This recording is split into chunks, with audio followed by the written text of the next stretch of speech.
Yarr! And welcome back once more, landlubbers, to Doomed! Solo playthroughs through Arkham Horror, the card game, with a focus on roleplay and storytelling. My name is Scott. I'm very excited.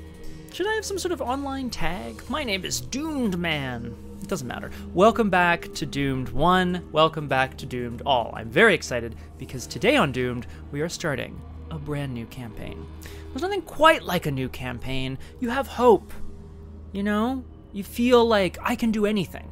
I can survive the Mythos. And then you're slowly crushed down over time, eking out small victories where you can, simply trying to survive. It's magnificent.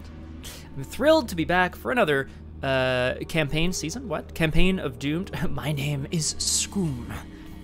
Gajita's wares if you have coin. Welcome Requiem, welcome Weirdness. I'm Skoomed is even better. I'm very happy to have folks here. What can I say? Hence the intro, hence the photo behind me. We are starting a new campaign set in the sleepy, strange seaside town of Innsmouth. Featuring the sailor, Silas Marsh. Now, we're going to get to know Silas a bit better. We're going to get to know what's going on in Innsmouth a bit better. Today, we're starting with Scenario 1 of the Innsmouth Conspiracy, the Pit of Despair. Which, you know, I mean, frankly, it sounds pretty appropriate. There's no story to review. I'm happy to just jump in. As a reminder, of course, well, if you're watching this on the VOD, down below is a link to when we get into the action. I'm doing something a bit different this time around on Doomed. Not all of the decisions I make are, you know, I can invoke audience participation for necessarily. But some of them I will. And I just want to see if I can kind of, you know, make the story a bit more interactive. So the first thing we're going to be doing after we get to know a little bit about Silas and where we are is something that I've totally cribbed from other Arkham streams, the drawing of the basic weakness. All Arkham investigators take one random basic weakness from the pile or from the pool. I've set aside all the ones that I can't take for various reasons, and the ones I've already done on Doomed. Don't even... yeah. The Pit of Despair. Don't even try getting it. Oh no, Weirdness, really? Oh, shnikes. Wait a minute. I can fix that. Thanks, Weirdness, for letting me know. That's so funny. I really thought it was within the game specifically, Disco Elysium. You had to, like, activate it. But I do know how to turn that off. Now, I said it like I was excited, because, well, I'm excited. There you go. Boom. It should be deactivated now. Please let me know if it is not. And of course, as always, let me know if sound, etc. is good. We've got the Crosshair here as well. Crosshair, welcome to Doomed. Hello. I'm very happy to have you here. We got that picnic basket on fire. Everything is looking choice. Crosshair, I was just saying we're going to be meeting Silas Marsh momentarily and getting him into the Pit of Despair. But we're also going to be doing the drawing of the basic weakness as a ritual. And I have some... Oh my god, hang on, I have to write this down. Hang on, Crosshair, just don't go anywhere. Oh, no, that's totally cool, Weirdness. I really appreciate it. I honestly thought it deactivated when I wasn't playing the game, so I really appreciate that. Skull, 0, -2, Cultist, +1. Wow, 5 guesses, Crosshair. Oh, okay, cool. Wait, what? No, hang on. At least stay for the basic weakness if you can, Crosshair. You don't have to, of course. Let's get into it. I'm really jazzed because I think there's lots we're going to be looking at today. Do I have to, like, introduce anything? Not yet. Let's read the little intro here. It was a town of wide extent and dense construction, yet one with a portentous dearth of visible life. Now, we're not sure how or why we're in Innsmouth yet. I don't want to spoil any of the story or anything, so I really just want to jump in and get to know our... Oh! Thanks, Crosshair. And then we'll get started. I mostly just want to get to know our investigator for this solo campaign, Silas Marsh. Great question, Requiem. His assets are those 2 guns and those 2 pecs. Boom! Look, it's going to be a thirsty campaign, okay? Just... Oh, I see. Okay. Yeah, I'm not I'm not holding back. They made Silas Marsh the Sailor a thirst trap, and I think given the amount of salt water that we're going to be dealing with and the amount of salt we're going to be dealing with, I think a bit of thirst here and there isn't uncalled for. Silas Marsh the Sailor. Let's just flip him over. Silas Marsh has loved the sea ever since he was old enough to toddle through its briny shallows. Becoming a sailor was the easiest decision he ever made, and his sturdy frame and excellent sense for the weather had given him a good reputation aboard any vessel. There's only one thing troubling Silas. Over and over again, he dreams of unsettling cities hidden beneath the waves, inhabited by bizarre creatures.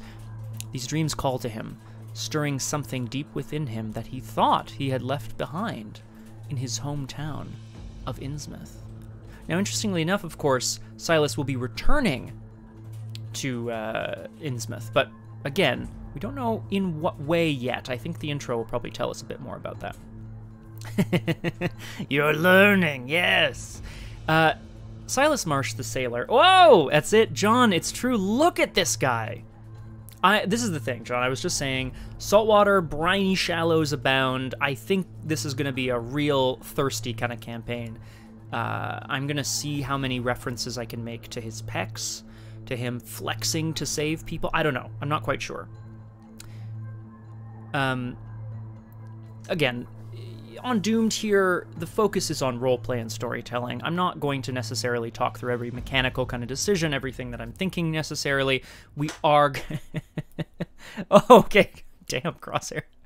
It's just like the big eagle tattoo or whatever. So good. Ah, the crow!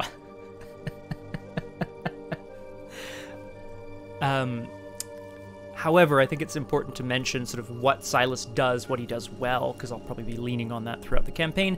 Then we'll draw a basic weakness, and then we'll jump in. He puts the thirst in Dread Pythirst Roberts. Oh, yes, it's the Dread Pirate Roberts! Requiem, yes! Hello, Wesley. Something, probably kill you in the morning. Good work today, probably kill you in the morning. Silas Marsh the Sailor has 2 willpower and 2 intellect, below average. But he has 4 combat and 4 agility, above average. So he's more in his physical stats than his mental stats. He's a drifter. Leave your fears on the docks, lads. Now, he's not going to have that dialect. I said it, I did it, and I regretted it immediately. I think he'd be more like, you know, leave your fears on the docks, lads. I'll find the voice as we go. His ability is a reaction. It says, after you reveal a chaos token during a skill test you are performing, return a skill you committed to this test to your hand. Limit once per round. Now, this is a bit funky for Arkham rules, so I'll just kind of mention a bit about what that means. During a skill test, you decide or you determine what kind of test it is, you have your value, and then you can commit cards to the test for their icons. Skill cards are a particular kind of card that can be committed to skill tests for their icons and their effects. He's a drifter because he's a sailor. Exactly, weirdness. Silas's ability specifically says, if you want, after revealing the chaos token that you're going to pull, you can take the skill card back. So, like, for example, if you committed too many icons, like you don't need them, you can take it back for another shot later. If you're definitely going to fail, you can take it back so as not to waste the card. Those sorts of things. His Elder Sign effect is +0. You should just say 0. You may commit a skill from your discard pile to this test. After it ends, return it to your hand instead of discarding it. Silas? Yeah, I heard of him. Handy fella. Killed 99 cultists and 1 clown. No one ever cares about the cultists. My god, I miss that clown. Alright, Silas Marsh is in the thick of it. He's starting with 2 physical trauma. This is to represent his experience at sea. In my opinion, he's starting with, you know, some battle scars, as it were. But he's still ready to take on whatever there is here. My favorite card, besides digging deep. Alright. I would like to point out here what I've done, because I'm not proud of it, I'm just very satisfied by it for some reason. These are all the basic weaknesses across all the campaigns of Doom so far, except one, because Crosshair, I couldn't remember what Leo got. I don't remember at all. So, I left it out. but like Agnes, Zoe, Seth, Ursula, Rita, Luke and Tony, and then these were Calvin and Carolyn, and then this was Dexter and Jenny. Yeah, exactly, Crosshair. So I'm actually, I mean, if you remember, great, and if you don't, I'm just going to pull. Because, oh, and then I also removed all the ones that say multiplayer only, and, oh, these are just the, sorry, these are extras. Those aren't bad. Oh, well, let me know, because I can pull it right out of the deck, because I have 27 to draw from. Now, what I'd like to suggest for the drawing of the random basic weakness, for those here for the ritual, there's a few options. My proposal is that paranoia. Actually, that's good because that one's kind of boring. I'm taking it out. Yay! Thanks, Crosshair. Excellent. Honestly, I find that one kind of boring, so I'm really glad it's gone. Actually, is Day of Reckoning here? It is good. Cool. That was a cool one. Okay. What I'd like to suggest is that we flip this pile over, we shuffle, and we draw 3. And we choose the most appropriate one, or we draw one at random, and if I don't like it, I'm allowed a second kick at the can. I'm not going to put it to a vote necessarily. I just want to know if people have strong feelings either way. It's my stream. I'm going to do what I want. I think I'm going to take the first option, which is randomly shuffle, and then we'll draw 3 of these and pick the most thematically appropriate one. I'm not going to take one that's like easy or whatever. That's not what this is about. I just want to know. I don't want to end up with, like, you know, Silas is being, I don't know, Silas is like, I can't really think of a good one. I can't think of something that doesn't feel him. Oh, okay, cool. Requiem, if you want to just, like, voice any strong choices at all, you just do you. All right. Well, good luck, everyone. Let's see what Silas Marsh is going to be dealing with today. Leg injury. He's got 2 physical trauma. Now, this is actually an absolute nightmare, but I'm probably going to take it. I can tell you right away. Let's see what else we get. Dendromorphosis. Plants. This is a weakness where you turn into a plant. Why does this exist? And drawing the sign. Drawing the sign is a madness pact where you are sort of like obsessively drawing the yellow sign. I mean, I'm going to put it out there. His physical trauma, his time at sea, probably drove him to this leg injury. A sailor with a dodgy leg. Weirdness, are we into it or are we not into it? I'm going to read this. Leg injury. Put leg injury into play in your threat area. It can be healed as if it were a single point of damage on you. After it's healed, it's discarded. Here's the hard part. Forced. After you take a move, resign, or evade action, you cannot take any of those types of actions for the remainder of the turn. Now, this is specifically disastrous because often turns in Arkham will be evade, move, or evade, move, resign. So this is devastatingly problematic, but that's where we're at, and that's what we're going to do. I know it's in here. Yeah, I know, eh, Chris? Now, I know it's in there, so I'm going to be prepared for it. Thank you for joining me for the drawing of the basic weakness. Me too, Crosshair. He could have gotten the injury after fighting the ROUSs. Rodents of unusual size? I don't think they exist. There are other versions of that weakness, Crosshair. I'm not going to spoil them, but I will say some of them involve playing things. Okay, new rules for this campaign. Very briefly, there are keys. Keys represent different things per scenario. If a location with a key has no clues, an investigator may use a free trigger ability to take control of a key, or all the keys.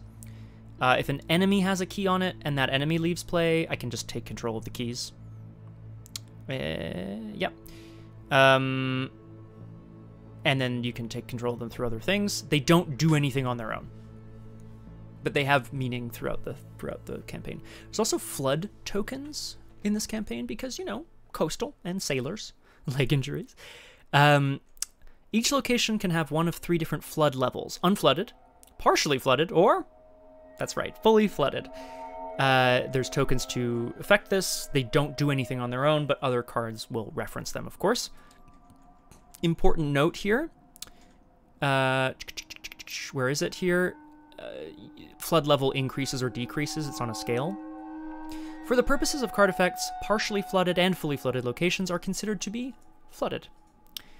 This campaign also introduced Bless and Curse tokens, but we've seen that in other parts of the campaign. So, you know, I'm playing on standard. Let's get into it. I'm just ready to get into it. I'm really jazzed. Scenario 1. The Pit of Despair. Your eyes flutter open with the languor of one who has slept for days on end. Your senses are in no hurry to return. You blink and struggle to see through the inky blackness surrounding you. Every inch of you aches with dull, throbbing pain. Your skin is cold and numb, and your clothes are waterlogged. Your mind swims with half-articulated thought. Oh! Hi, Thanatoasted. Welcome to Doomed! It's just me today, but I'll still give you a hello from the crosshair. Exactly, Toast. This is exactly the point. Get your despair pants on, everyone. We're thrown in the pit! You have no idea where you are, or... Hello, Crosshair. You have no idea where you are, or how you got here. You snap to attention, heart racing in your chest. You lie on a jagged stone floor in a shallow pool of dark, ice-cold water. Knowing panic will only make the situation worse, as a sailor would, you take a series of deep, meditative breaths. You try to remember something, anything, that might allow you to retrace your steps, but your mind is blank. You remember who you are, Silas Marsh, but nothing whatsoever from the recent past. You steady yourself and examine your surroundings. The chamber appears to be a natural cave formation. Kelp dangles from the ceiling. The stone walls and floor are wet and slimy. A rhythmic drip, drip, drip echoes throughout the otherwise silent cave. This cavern has been underwater, and not too long ago. A result of the tides, perhaps? You swallow your fear like a lump of cold iron. If it's low tide now, a cold shudder ripples up your spine. You examine the ceiling and are surprised to see a slab of metal set into the rough stone overhead. Its polished surface is alien to the rest of the natural cavern. You call out for help, hoping someone can hear. Your dread deepens at the reply, an awful croaking and gurgling that permeates the tunnels, a sound no human can make. Oh, Crosshair. Despair. Aw, jeez. Still, I did pretty good. So we're right in the thick of it, hence the card. But also, hence, where we're starting. We don't remember anything, except we're in a cave that was quite recently underwater. Setup for this scenario is basically done already. Is that cat? Nope. Setup is essentially done. What else do I want to say here? There's various keys. Does it say what they do? No. Yeah. So a bunch of stuff is being set aside or whatever. Tidal tunnels. Do I need to say any? I'm just looking to see if there's anything here that I need to put here. Some cards in the scenario refer to an area called the Depths. It's out of play. It cannot be things in the depths can't be affected by player cards or investigator actions. Apparently, it's full-blown amnesia, Crosshair. So I'm going to assume that Silas remembers just waking up, and the fact that he is a sailor. So probably he has some vivid flashes of being on a ship, but where and when, we don't know. Location adjacency, things are located, connected to each other orthogonally, so up, down, left, right, and that's it. If you try to put a card into play where there is one already, it doesn't get put into play, fine. Keys. In this scenario, keys represent the following. The blue key is an idol of a malformed aquatic creature. Green is an emerald key with 4 prongs. Red is a piece of amber in the shape of a fish's heart that whispers something alien to you when you hold it. Yellow is a calcified piece of chitin in the shape of a tentacle. And the purple key is a jagged key of twisted marble and onyx. Ooh, not gonna read that. It says do not read, so I'm not reading it. Okay, let's have a quick look here. Oh yes, so I have to do my setup, but thankfully in this scenario, I can just click setup, and it's set up now. Yes, of course, Crosshair, so you can write this off on your taxes. Shuffle that up. Agenda 1A. Awakening. A salmon lies dead on the ground nearby, its scaly flesh just starting to rot. You can tell from the kelp and the dripping wet walls that this cavern was underwater not too long ago. How much time do you have before high tide? 7 doom. Forced. When your turn begins, if you are at a fully flooded location, you struggle for air. When your turn ends, if you did not enter an unflooded or partially flooded location, during your turn take 5 direct damage. It's a lot of damage, but you're drowning. So, obviously, fully flooded locations are dangerous to start your turn in. Oh, hello, Kung Fu Fenris. Welcome to Doomed. Very happy to have you here. We're just getting started. We've got a salty old sailor, Silas Marsh, with his bum leg, his ripped up, scarred leg. He's awoken with no memory of anything beyond who he is. In a pit. In a cave. With no one around. Yeah, exactly, Crosshair. Well, not yet anyway, Crosshair. We'll see if there are more. Act 1A. The Pit. You have awakened in a waterlogged cavern, your mind robbed of its memories, and you are not alone. Whatever else lives in this cavern, it can't possibly be friendly.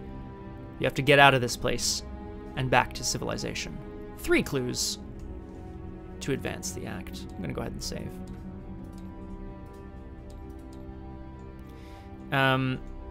We're starting here at the unfamiliar chamber. 3 branching tunnels open before you, each swathed in darkness.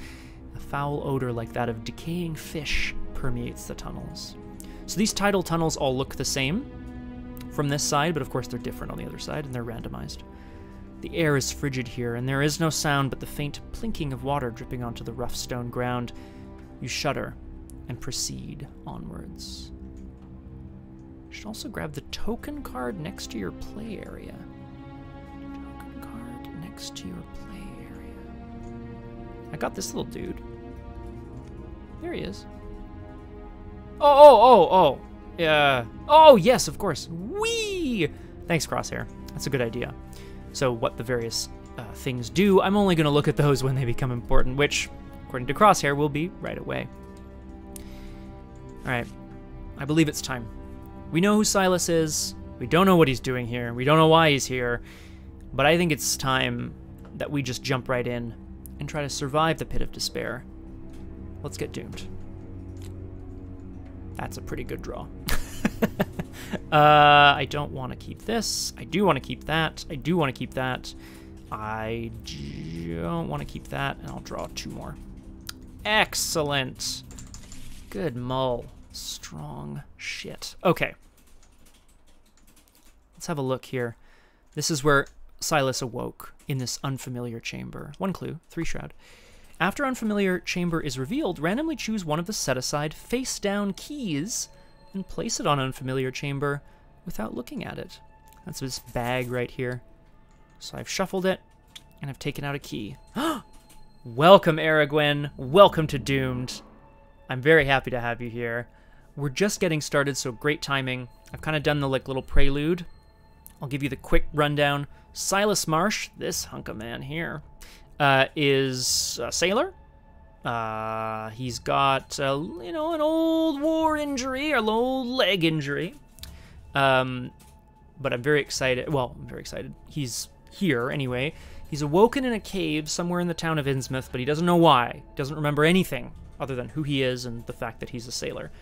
And we have to get out before whatever is in here gets us. Now, I like to play cards to start, so I feel like that's a good shout. Looking around, Silas is immediately aware of the fact that these tunnels could go on. A hot bunch of muscle and grit is in a 3-way with some drippy tunnels.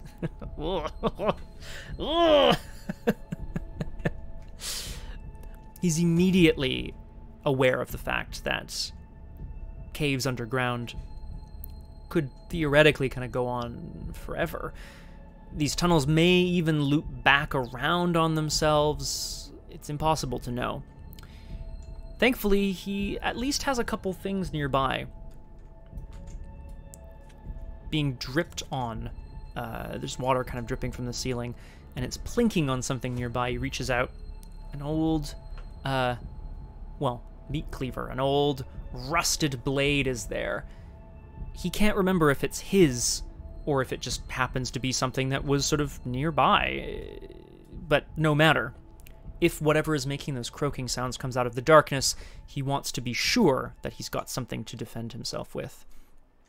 Speaking of defending himself, now, of course, Cherished Keepsake says teddy bear. I don't think Silas Marsh has a teddy bear. I think he's probably got an old talisman. So it's probably like a little conch on a string around his neck. Despite having worn it for years now, the string never frays, the conch never falls, and it never seems to decay at all. Protected by some sort of magic, perhaps?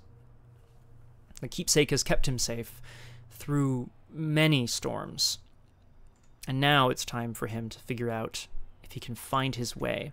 I'm going to take a look and see if there's some way for him to determine which of these directions would lead out. It's a 3-shroud location. I have 2 intellect, but guess what? I'm going to commit a bunch of... Oh, sure, yeah, of course. Oh, yeah, of course. He took a trip to India.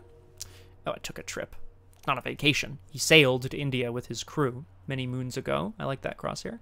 And was sold a trinket. I'm still going to say it's a shell, as protection against the sirens at sea. Now, Silas, being a sailor, is incredibly superstitious. But there you go. So, I have 2 intellect against the 3 shroud, but I'm going to commit 2 cards to this test, which Eureka has an intellect icon, Nautical Prowess has an intellect, and a wild icon, so that puts me up at 5-3. I hope so too, Requiem. Oh god, weirdness, no. Oh no, it's true. Oh, what a disaster. So this puts me at 5-3, and these each do things, so I'm just going to draw my token to start. Crosshair, I believe you called it a skull. Let's have a look. First token pull of the game. It's a tablet. A tablet is a -2. If you fail and you control a key, take a horror. I'm not going to fail. Let's see what these cards say. Eureka says, if you succeed, search the top 3 cards for a card and draw it. Nautical Prowess, obviously, is one of Silas Marsh's signature cards. If a Chaos token with a negative modifier is revealed, either draw a card, or Nautical Prowess gains 2 wild icons. I don't need it to gain 2 wild icons, so I'll just draw a card. Yeah, oh yeah. You'll take half a point. I'll write it down, Crosshair, thank you. 0.5. And Eureka is going to fire as I get this clue. So, I think, let me just collect everything here. It's the yellow key. We'll determine what that means momentarily. I'm just going to, like, let everything fire first. I get to search the top 3. Ha ha ha! Ha ha ha! Not you, leg injury! Get the hell back in there, you son of a gun! Okay.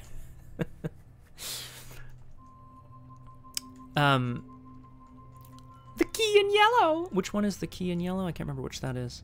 Yellow is a calcified piece of chitin in the shape of a tentacle. Oh, God, of course. Ugh, okay. Silas crouches down, laying an ear almost onto the stone floor of the cave. He watches as water trickles down away from him, out into these 3 different tunnels. He can see the water is pooling and leading further to the west. And he, of course, you know, not being a landlubber himself, but knowing a bit about surviving at sea, knows that water tends to collect and run down back out to the ocean. So, unless this leads to some sort of massive underground lake, which is possible, his ability, or his prowess, has led him in the correct direction.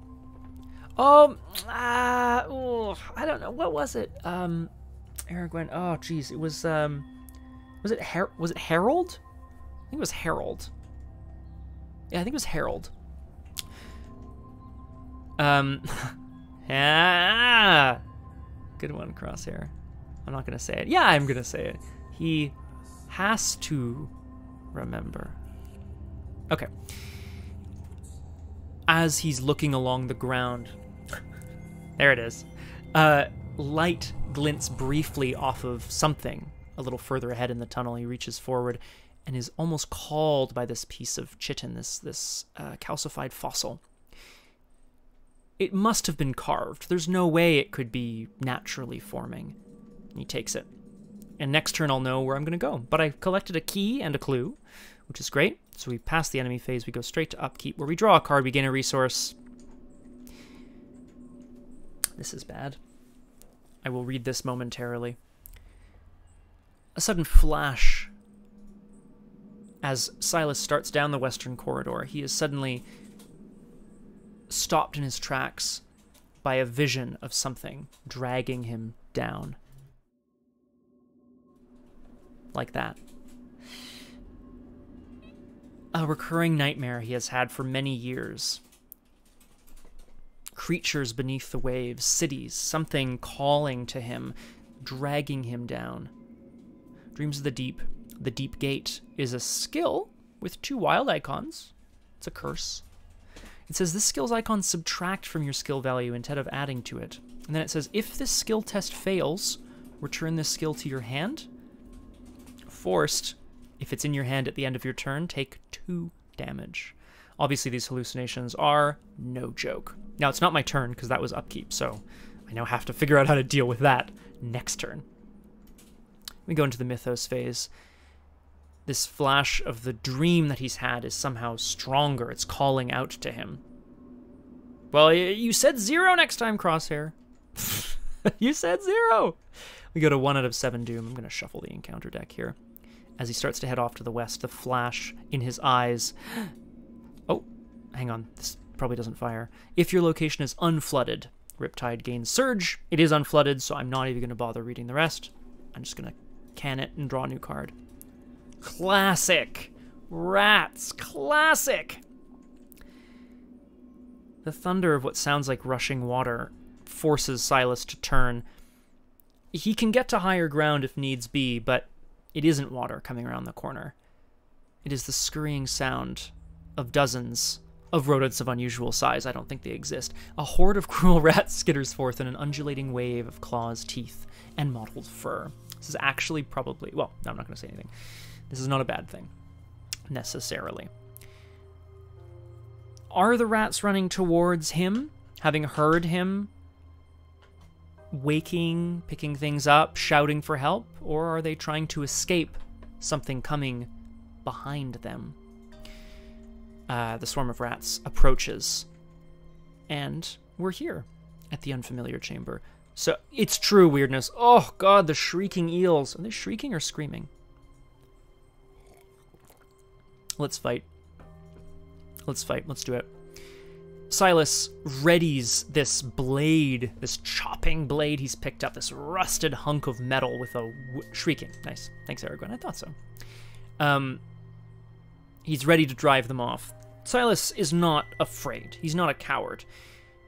Thankfully, as well, this hallucination he felt has been preempted by the threat to his life. He's going to do his best to repel the invading rodents. They only have 1 combat and 1 health, so I'm just going to fight them. I have 4 combat, 5 with the Meat Cleaver. Meat Cleaver has a big ability here. I'll just read it because it's a bit confusing. I'll just read it. It says fight. You get +1 combat for this attack. It says +2 if you have 3 or fewer remaining sanity, because obviously if you have remaining less sanity, you can swing it a lot more wildly. If this attack defeats an enemy, heal horror. Nice. And then it says as an additional cost to initiate it, you may take a horror to have this deal +1 damage. So theoretically, you could take a horror, swing, hit, kill, heal the horror back. It's not a bad weapon. It's certainly a horrifying weapon. Now, Silas is ready to fight here. I have, 5 combat with the Meat Cleaver. I kind of have to commit Dreams of the Deep to this, which subtracts from my skill, so I'm now 3-1, but we're still going to do this. I'm going to take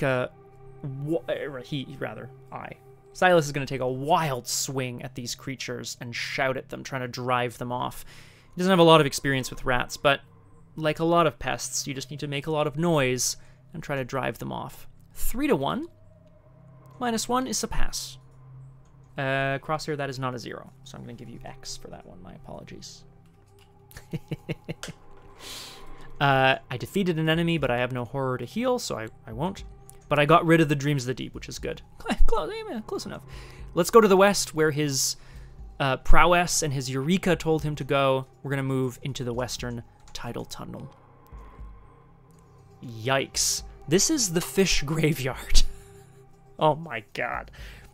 2 Shroud, 1 clue. After you end your turn at Fish Graveyard, if you don't control a key, take a horror. I do control a key.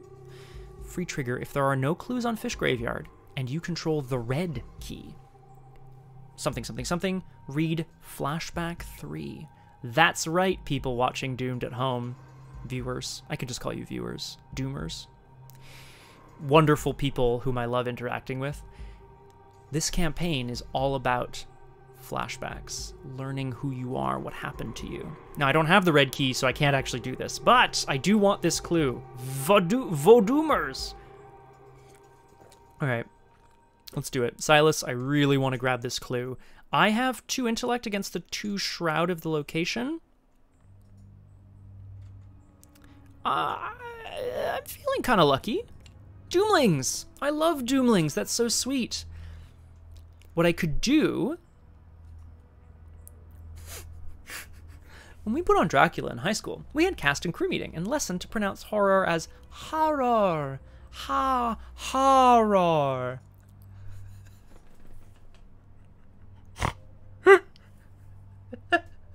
Eric, why? Horror. Oh, horror. Let's do it. I don't think I'm gonna need Inquiring Mind.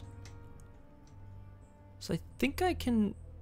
I'm going to commit it, and then we'll see what happens. Maybe I should keep it, though, in case there's something really bad coming. Yeah, let's just try to be lucky here. I'm going to try to get this clue. I have 2 intellect against the 2 shroud of the location. Silas is confronted with mountains of dead and dying fish. Now, this is an unnatural occurrence. It doesn't make Nancy Drew's young academics class of acting. Oh, horror element. Oh my goodness. That actually does make a lot of sense, Eric. When I definitely remember a time when I was younger as well, where I had to be like, horror. You know what I mean? Which is not the way the word should sound. But yes, that's fair. The strewn guts of dozens, hundreds perhaps, of fish of varying shapes and sizes, the floor slick with the blood of these creatures, tells Silas that this is no natural feat. Someone has been finding fish when the cavern is flooded, slaughtering and eating them, and then leaving their corpses here. Yes, of course, Aragorn, please. Is the fish cabinet at the deli a fish graveyard? Yeah. I'd say your stomach is more of a fish graveyard, because that's where it's buried. I mean, not forever, I guess. I guess some of them, because like a graveyard to me is where you bury something, right? Bury? Anyway, I'm gonna try to get this clue, shall we? 2 to 2. Let's do it. I'm feeling lucky. Lucky! Oh god. Oh, good lord, what is this?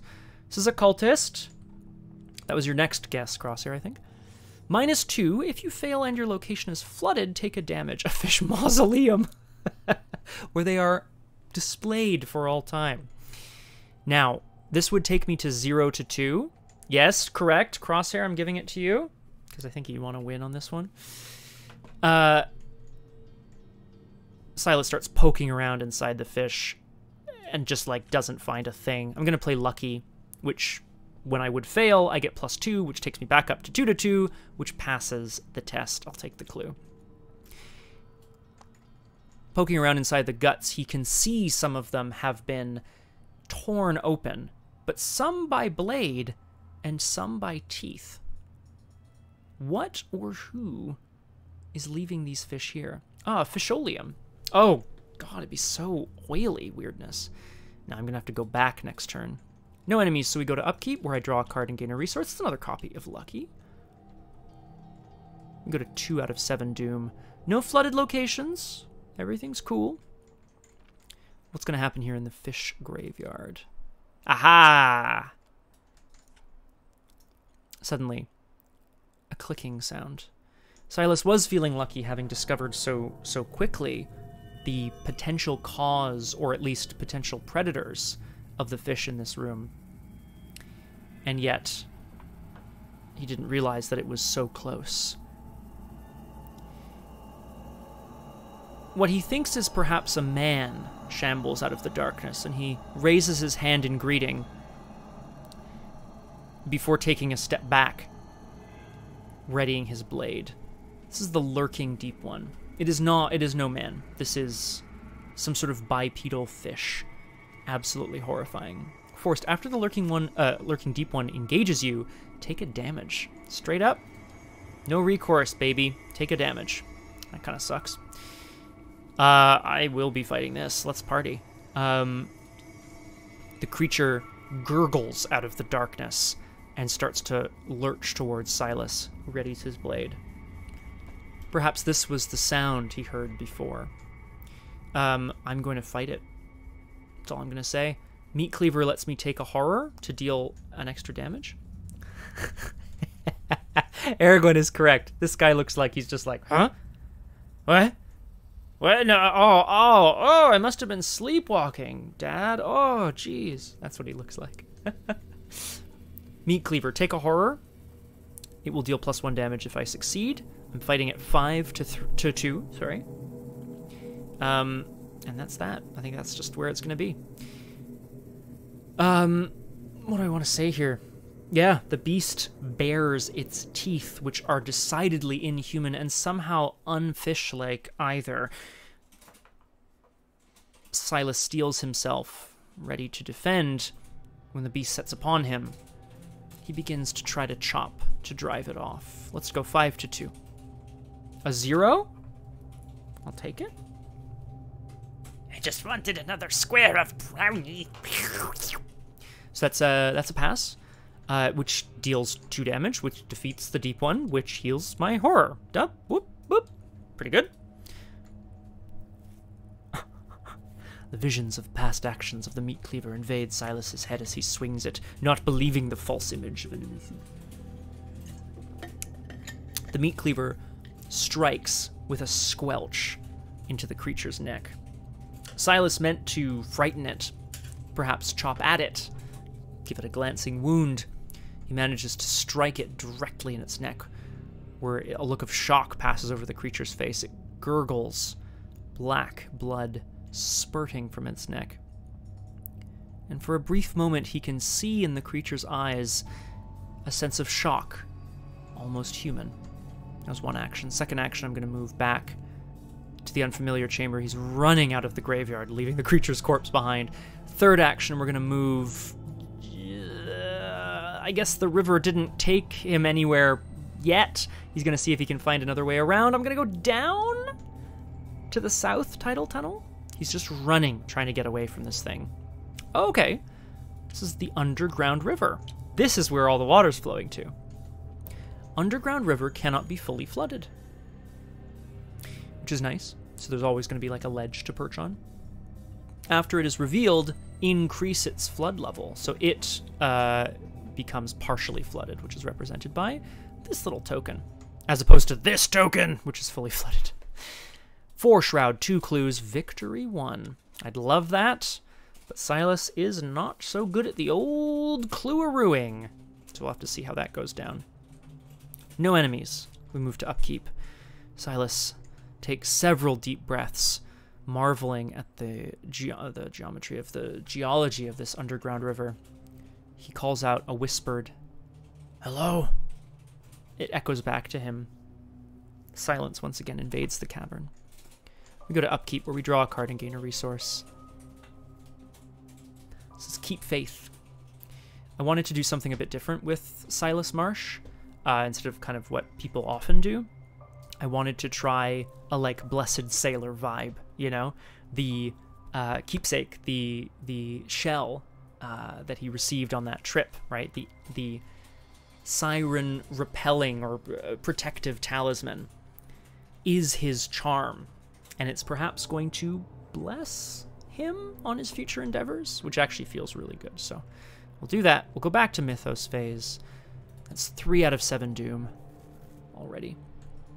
Well, Crosshair, yeah, I mean, maybe not that different. The thing is, he only... I should point out Crosshair, because I think you'll be interested in this. Silas can take survivor cards, neutral cards, and he can take innate skills level 0 to 2, but across all classes. Things like Eureka, cards called like Daring, Quick Thinking. It's the, well, it's innate skills, right? It's skills that are like, oh god, no. So there's only so much you can do, because like how big is the card pool, right? But I still think this is pretty cool. Okay. Now I've done Mythos, and I just need to remind myself, there's no player window until after I've drawn the encounter card. So I can't use Keep Faith yet. When he says, as you wish, what he means is, I love you. So when he says, just have faith, what he means is, have faith in me. That's what he means. We go to 3 out of 7 dooms. Silas takes a breath. And we're going to draw an encounter card. He takes a breath, and upon the inhaling, dancing visions of those creatures from the deep once again invade his consciousness. This is Fractured Consciousness, a terror treachery. Ah, gross. Test Intellect 3. If you fail... Oh, sorry. If you reveal a tablet token, you automatically fail. If you fail, take 2 damage. Yuck. I can only assume that he is having strange flashes of... It must be a past, but it's not one he recognizes. Is it his past? Is it his future? Yeah, it is, Crosshair. I am not loving it. So I'm testing 2 to 3. Lucky probably won't help me pass, so I'm going to commit Inquiring Mind to this. Inquiring Mind says, commit only if there's a clue at your location. If we wish to learn, we must first question everything we know. Rather than hiding from it, Silas is going to lean into these visions. What can they tell him? So I'm testing at 5 to 3, and we'll see what happens, because after I reveal a Chaos token, I can pull this back if I wanted to. Aha! So, okay, here's a great example. This is a tablet token. I automatically fail. So I'm going to automatically fail, so I don't need the Inquiring Mind, so I take it back to hand. That's once per turn, so I'll just make a little note. How do I want to do this? I'm going to use a Doom token to represent that I've used the ability this round. Now, because I also revealed a tablet, I have to take a horror. Ouch. And I fail, so I have to take 2 damage. Leaning into the visions do nothing for him. They just split his head open. Oh, yeah, not ideal, eh, Crosshair? 2.5. He slumps down onto the ground and waits for it to pass, which it eventually does. But his head aches and throbs, and he's unsure how to proceed. First thing I'm going to do... This is a free... Horror. Exactly, Requiem. Fast. Keep faith. Add 4 bless tokens to the bag. Whoops, I didn't mean to do that. Bless tokens are good tokens. He's going to grab the sort of talisman, the shell around his neck, and say a quick prayer to the patron saint of sailors, Saint Martin. Does anyone know who the patron saint of sailors is? I honestly have no idea. Actually, that would be very useful to know. If anyone does know offhand, that'd be really cool.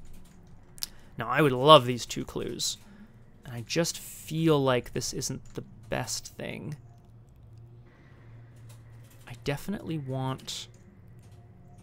Oh, of course, Saint Elmo. Saint Elmo's fire, right? The patron saint of abdominal pain. Well, shit. Oh, God, Silas is... Oh, really? Requiem?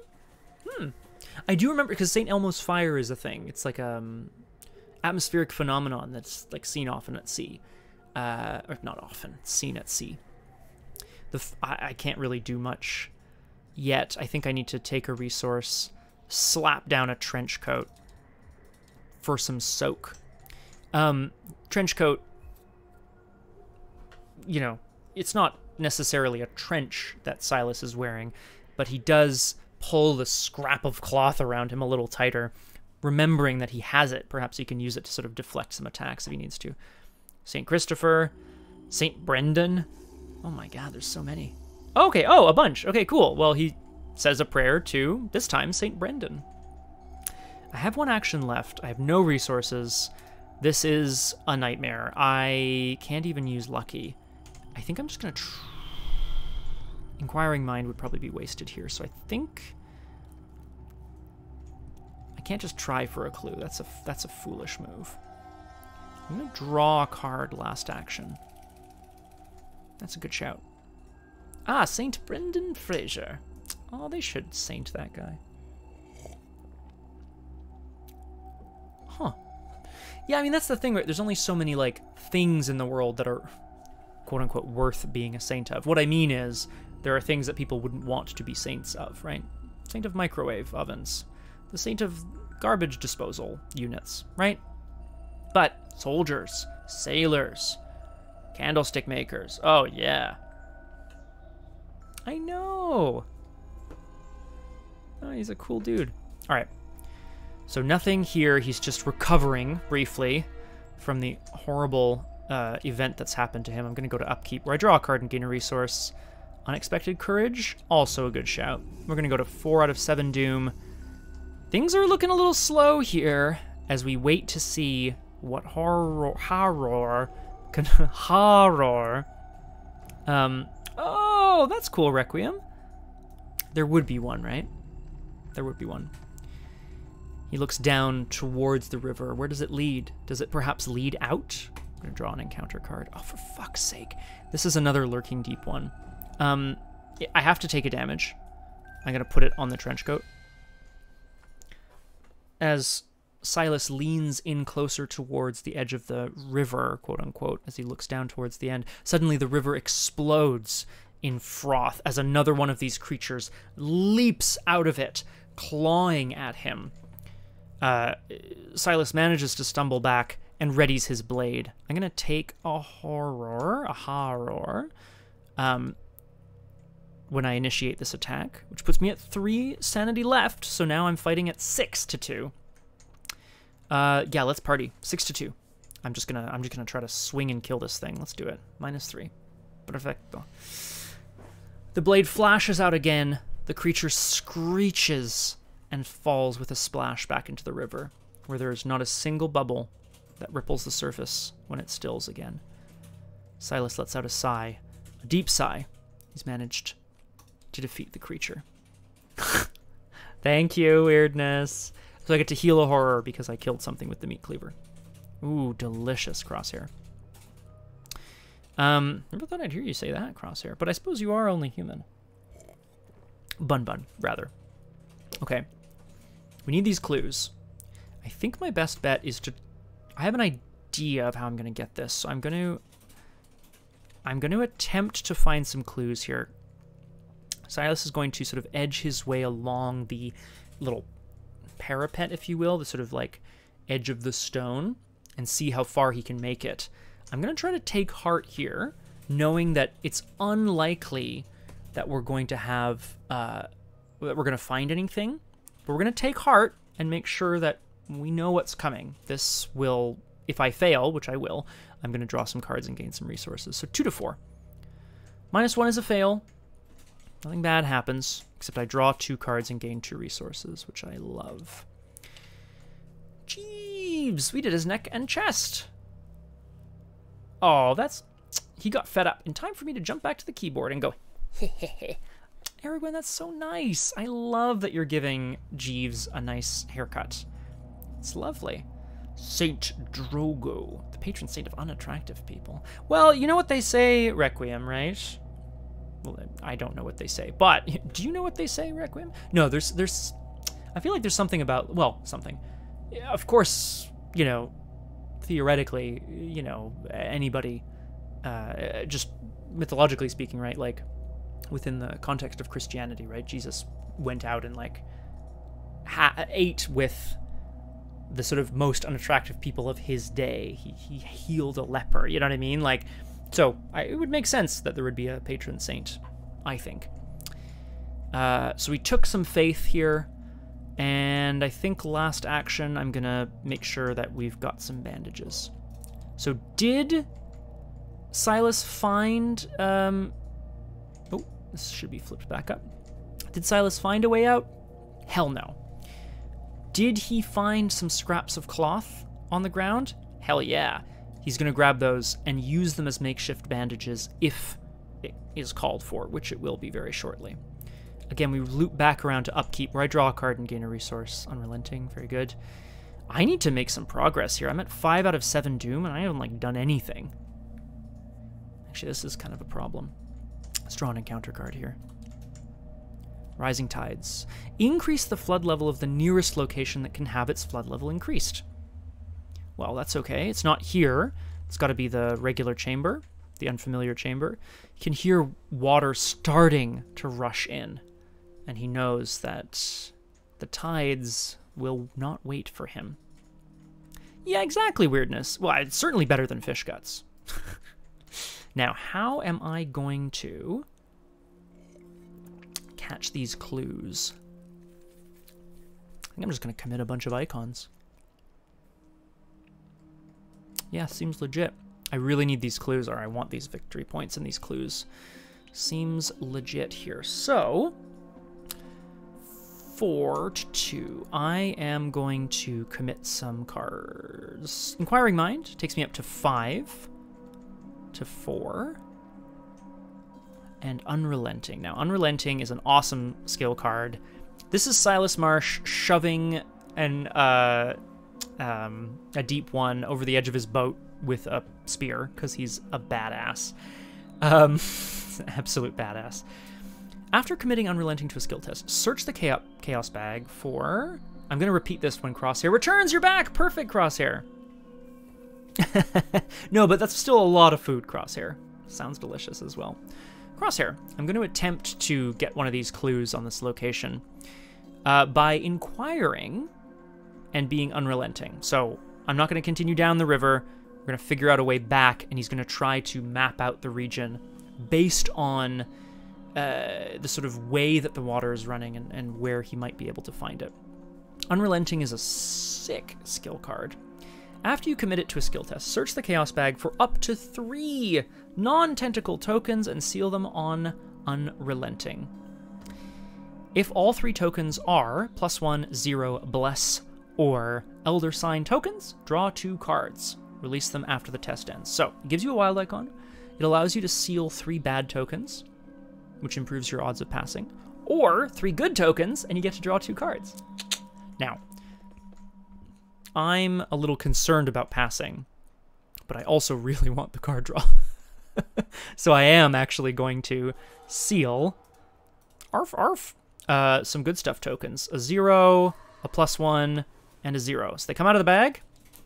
I immediately draw 2 cards. Whoop! Which are not bad, so that's good. And I'm going to hopefully use these again in the future. See, feels pretty good. The best part, Crosshair, of course, is that the way the timing works, right, is that I've now done this and used it. So when I reveal a Chaos token, I can still use Silas's ability to take it back and use it again if I want. Pretty sweet. Yikes. Okay. Silas is going to attempt to map the region and see what he can find out here. I'm 6 to 4. Not great. Oh, I might lucky this. -3. If you fail and the Amalgam is in the depths, put it into play engaged with you. Uh-oh. I don't know what that is, but I think I'm going to be lucky. Whoop! So we're going to pass. And now that I'm passing, I am actually going to return... Sorry, I'm going to return Unrelenting to hand, because then I would be 5 to 4, -3 is 2 to 4, and I can pass with lucky. Perfecto. I'm gonna sneeze though. Excuse me.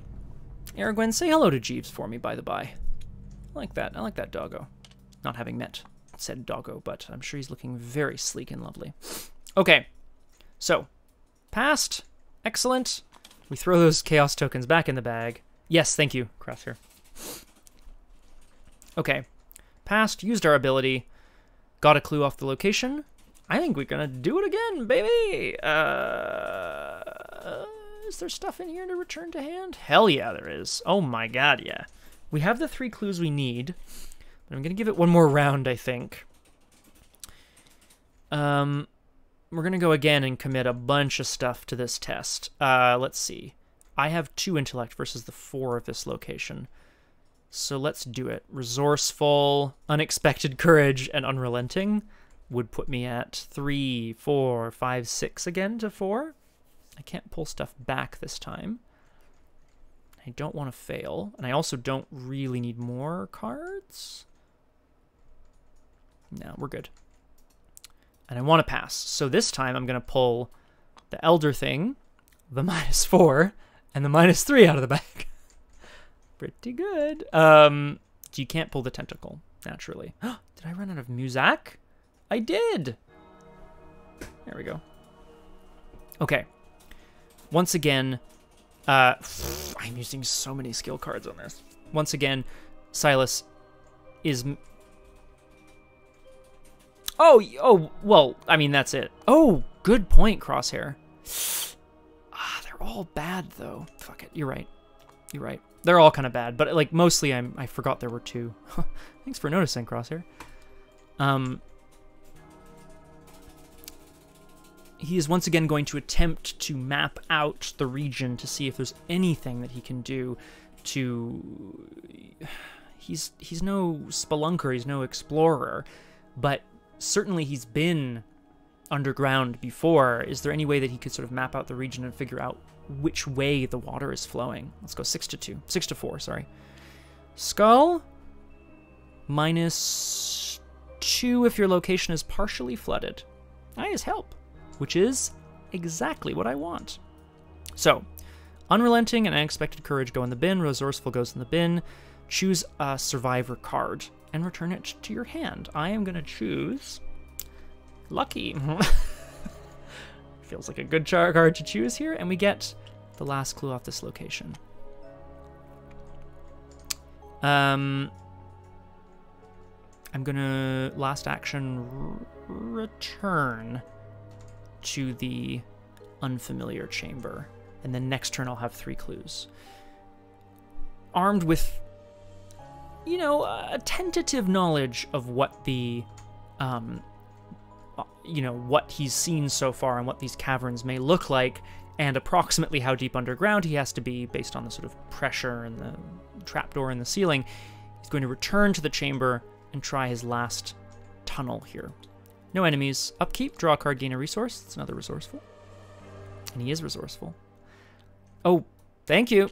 No. That's honestly good, Crosshair. I should be doing that. We go to 6 out of 7 Doom. And we draw an encounter card here at the unfamiliar chamber. Oh, this is fractured consciousness again.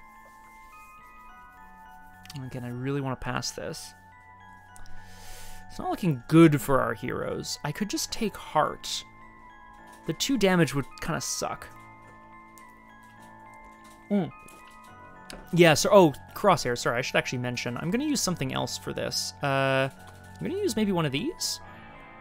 I'm just using something to indicate that I've used his ability or not used his ability for the round, because I'm going to be tempted to use it multiple times. Because it's once per round. His, like, pull a card back thing. And Clue Doom is a little confusing, I think. We're gonna try to pass this? 2 damage isn't the end of the world.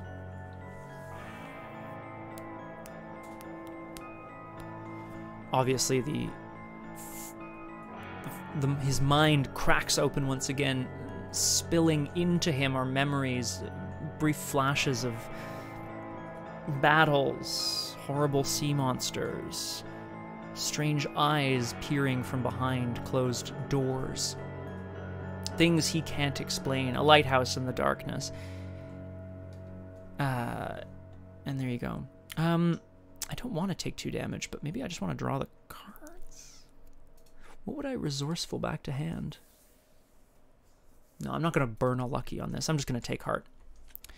So I have 2 intellect to 3. Ah, RJ Cody, greetings. Welcome to Doomed. Very happy to have you here. You've joined us just in time for our sailor, our brave sailor, Silas Marsh, to be trying to map out the pit of despair in which he finds himself. So I'm taking heart, assuming that I'm going to fail this test. Silas crouches down and lets the waves of pain rush over him. I'm going to test 2 to 3.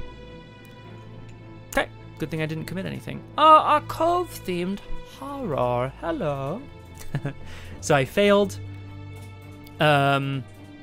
So I draw 2 cards and gain 2 resources, and I take 2 damage. Now, I'm going to take 1 damage on me, I'm going to take 1 on the trench coat, which kills it, but Bandages says, after an investigator takes 1 or more damage, spend a supply, heal a damage from that card. So Bandages don't work to prevent damage, of course. Ah, the dread pirate Silas. Yar. But they do allow you to sort of repair a bit, right? Silas ties a tourniquet around his arm where the beast from the river before actually managed to slash him. And he gets ready to do what needs to be done. We're back around to our turn. I'm kind of furious about how that went, but there you have it. I think I'm going to put down another trench coat before doing anything else. And then I'm going to spend 3 clues and advance the act. Because I want to know what's going to happen. Excellent. Okay, Silas, buddy. You're doing great. Oh, yeah. Oh, well. After investigator or ally asset at your location takes 1 or more damage. So, yeah. I think, Crosshair, that's a good question. I think, like, the way I would rule it would be, or the way I think it happens is, like, after it takes the damage. So you take the damage, you assign the damage, it kills the thing, and then it says after. So then you would spend a supply to heal a damage. But it still works for, like, you know, if they're not already dead. I guess what I mean is, like, yeah, if you're gonna die, you can't just be like, slap a bandage on it. That's how I feel. I'm gonna spend 3 clues and advance the act. How are we doing on time? 6 o'clock? Let's advance the act, and then we're gonna see where we're at, because I might take a brief break for another drink. Recognition, Act 1B.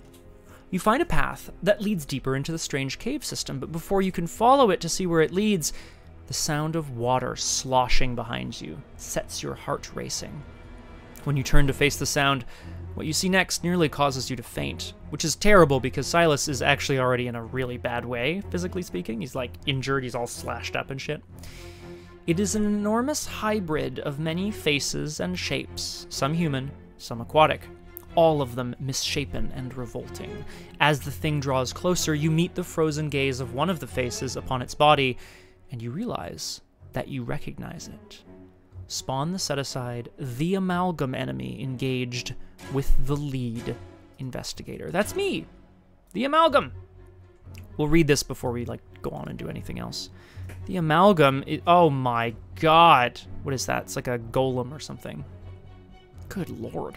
Horrible. So this is some sort of beast that is an amalgamation of a bunch of humans and a bunch of fish. It's somehow all been slashed together. This is horrible. It's an abomination. Exactly. 3 combat, 3 health, 2 evade. It's a hunter. Reaction: after you successfully evade the amalgam by 2 or more, take control of a key on it. Forced: after it engages you, if you control a key, either place a key on it or it attacks you. Yeah, I'm gonna put a key on it. So the amalgam appears out of nowhere, and Silas drops the calcified chitin, and he sort of looks at it and thinks, like, I probably am good. Like, it's calling to me. Maybe I need this artifact. But the beast roars, and he steps back. Forced: when the amalgam is defeated, place it in the depths. So it just vanishes. Okay. It does 1 damage and 1 horror. Shuffle each set-aside copy of Blind Sense and From the Depths into the encounter deck, along with the discard pile. Damn it. Don't want that. I've shuffled in some stuff that does damage, which I don't like. Shuffle each of the set-aside tidal tunnel locations to form the tidal tunnel deck, including these 3 things that I set aside. Put locations from the top of the tidal tunnel deck into play below, to the left, and to the right of each revealed location. Thankfully, I can do that directly here. Watch this. So, that button took the 3 set-aside locations, shuffled them into this deck, and then placed them to the left, below, and to the right of revealed locations. Ooh, now the map's getting a bit bigger, Crosshair. I thought you'd like that. Read Flashback 1 in the campaign guide. Well, all right, if you say so. Throughout the Innsmouth conspiracy, you will be occasionally instructed to read flashback sequences. They contain a piece of your fractured memories. If you glimpse enough of the memories, perhaps you can cobble together a greater understanding of the events that have led you to this point. They also provide additional benefits in the form of experience, or the removal of harmful symbols from the Chaos Bag. Ooh. Flashback 1. So obviously seeing the face on this creature that he recognizes, Silas stares at it like, who is that? And just all of a sudden, he's back, standing in a small office, examining a worn photograph in a well-polished wooden frame. In the photo, a squad of men in military uniforms pose in front of a Bristol F-2 fighter plane. Some of the men, wear tan British uniforms, but one sports an olive overcoat and khakis of an American soldier. His sleeves each bear a rectangular patch striped vertically with the captain's paired silver bars. At the bottom of the photograph, in black ink cursive handwriting, reads, British 4th Army outside St. Quentin, 1918. The door to the office opens suddenly, startling you. You put the photograph down and turn to address the man entering. You identify him immediately by his dark brown skin, strong jaw, broad shoulders. This is Thomas Dawson, the American from the photograph, though he has aged a bit since his war days, and heavy bags hang under his eyes. One war ends, a new one begins, he says quietly. Only this enemy is even harder to root out. You ask the man what a war hero is doing in the investigative business, and he chuckles softly in response. War hero? I don't know where you heard that from. I was just doing my duty. You shake your head, but you don't argue further. You suspect that the squadron Captain Dawson rescued would disagree as well. In any event, I suppose you're wondering why I summoned you here to Boston, he says, gesturing for you to take a seat in front of his desk. You sit and respond to his mark with affirmation, wondering aloud why a telephone call wouldn't have sufficed. It's a sensitive matter, he replies. A few days ago, I lost contact with one of my agents, a Miss Alina Harper. I had her investigating several strange reports I've received in the past few months, all concerning a town called Innsmouth. You know the place? It's along the coast to the north of your town of Arkham, just by Ipswich. You know the place. Of course Silas knows the place. He grew up there. Memories flood back to Silas of him running around, a little boy, toddling through the shallows, being called by his parents, don't wander too far out, finding little bits of seaweed, little bits of rock. Exactly, Crosshair. Boston is the nexus of all horrible events. Well, exactly, Requiem. See, I appreciate this too, actually. I have to say a lot of the writing in this game is like, I think sometimes it's a little hokey, it's a little silly, because it's a little pulpy, but often I think it does hit the nail on the head in terms of either responses or character motivations or whatever. I think it's cool. He's a war hero, but now he's like an investigator, you know? Though most have never heard of the shadowed, decrepit seaport, those who do hear only ill rumors. From what you understand, / what I know, the town used to be a lively port before the War of 1812, but it has since become dingy and run down. The only railway line that runs through Innsmouth is abandoned, and there are no references to the town on any maps or in any guidebooks you've ever seen. Damn. Silas, no wonder you left. Perhaps she's found something curious or gone into hiding, but I suspect foul play. Could be mob work, but I doubt it. I'm not sending any more agents until I know for sure. However, I have some room in our discretionary budget to hire a third party, such as yourself. You assume that Agent Dawson is dancing around the truth, which is that you are expendable. I know it isn't much to go on, but I need to know the status of Agent Harper. Even bad news would be better than no news at this point. If you do me this favor, our agency will be in your debt. You ask which agency Dawson is referring to. A smirk tugs at his lips. When you snap back to the present, you still gaze at Agent Dawson's face, only now his smirk is twisted in a haunting visage of agony. It's just one of the many faces that writhe in torment throughout the repulsive creature's scaly, pulsating flesh. Presumably the Amalgam is some sort of beast that, well, takes into it the essences, perhaps the faces, perhaps even the whole bodies of people. And this is truly horrible. So, Silas snaps back to the present. There is so much more to do. Oh, I should read Act 2A. Oh, sorry, there was more there. You are what you eat. There was more, and it says, under memories recovered, record a meeting with Thomas Dawson. Well, that's good. I think. Oh, God. Act 2A. I always forget these things. Act 2A. The Escape. What in the hell is this place? Why have you been trapped here? You have to find a way out, but more of your memories might be tucked away in this pit. After a location is revealed, put locations from the top of the tidal tunnel deck into play below, to the left, and to the right of that location. Objective. There must be a way out of here somewhere. If each surviving investigator has resigned, advance. Now, naturally, of course, we don't know where to resign. We haven't found a place that says resign on it, so there must be a way out somewhere. We've got to just keep exploring. But the most important thing for now is that we've got some serious business to attend to. This is the Amalgam. It's a big, scary beast, which I could cut up, but I don't really want to take a bunch of turns to do that. I think I'm just going to evade and run. Yeah, I think I'm just going to evade and run. I could pull something back to hand. Oh, exactly, Crosshair. I'm going to look for that for sure. What would I resourceful?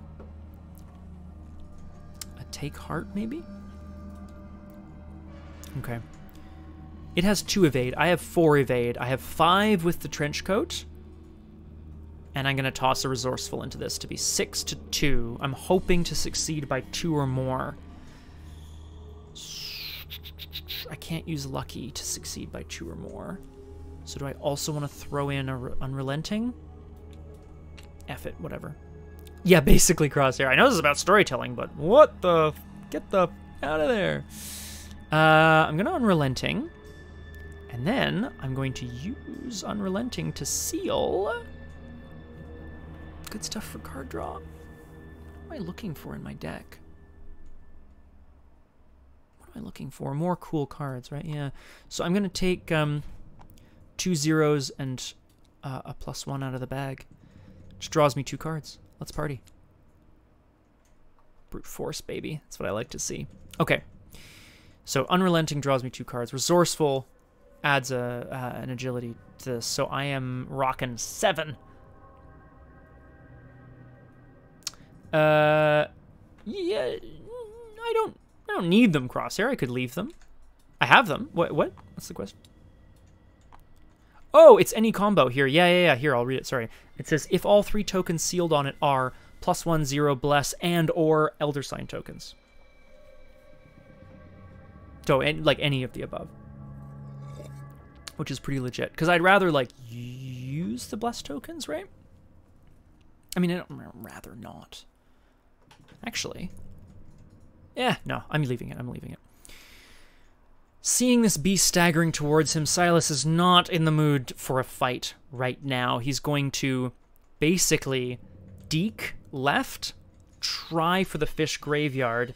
He's going to toss a scrap of fish down the hall and then juke back east into the other tidal tunnel, where he's hoping to find something that the Amalgam can't sneak through. Let's do it. I have, what did I say? 4, 5, 6, 7.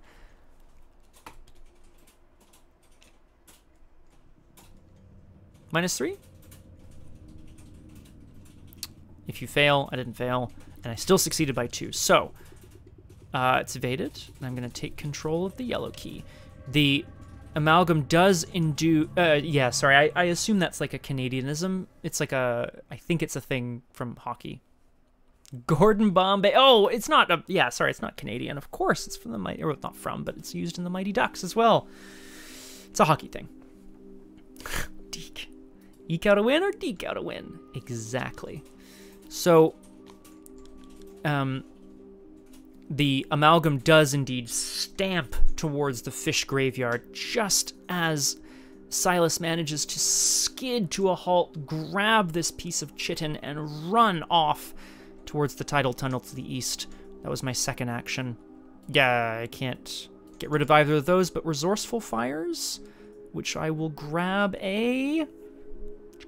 I have to grab a Survivor card, so I'm going to grab Take Heart. No, I'm not. I'm going to grab Lucky. Who am I kidding? Last action, I'm just going to run. Whee! I'm going to go east to this tidal tunnel. I entered a room that has... Well, I entered a thing, so I put another tidal tunnel to the east. This is the Tidal Pool. As Silas stumbles inside, he sees a beautifully iridescent pool of clear water swirling around and around. Tidal Pool gets +1 Shroud while it's partially flooded, +2 Shroud while it's fully flooded. After it is revealed, randomly choose one of the set-aside face-down keys and place it here. Boop, which I can take if I clear the clues. That's it for me. That's it. So we go to the enemy phase, nothing. We go to the upkeep phase, we ready the Amalgam, draw a card and gain a resource. Whoop. The key ring! Finally. Good lord. Silas ducks behind the tidal pool and takes several deep breaths, trying to comprehend what it is that he just saw, as we go to 7 out of 7 Doom, and we advance the agenda. The flood begins. Balls. Your worst fears are coming true. Puddles of water that had barely reached your ankles are rising and joining one another. You scramble to find higher ground, but your efforts are for naught. In a matter of minutes, the water level has risen to your knees and shows no sign of slowing. Increase the flood level of each revealed location. Until the end of the game, each time a location is revealed, increase its flood level. Keep this as a reminder, blah, blah, blah. Okay. So, the underground river can't be fully flooded. The unfamiliar chamber can, so it gets fully flooded. I'm actually going to put the key there. And everything else that's revealed gets a little flood token. And we go to Agenda 2A, the water rises. Your every movement is coupled with the loud swashing of rippling water all around you. If the tide continues to rise, the cavern will be completely submerged in a matter of hours. 8 Doom, same forced effect. If you're at a fully flooded location when your turn begins, you struggle for air. You need to get to an unflooded or partially flooded location. If not, take 5 direct damage. Oh, you just have to enter one. You can enter one and take a breath and then continue. And of course, we're going to draw an encounter card, which I am particularly disinterested in. Yeah, I'm particularly disinterested in this because I really want to get away from the Amalgam if I can.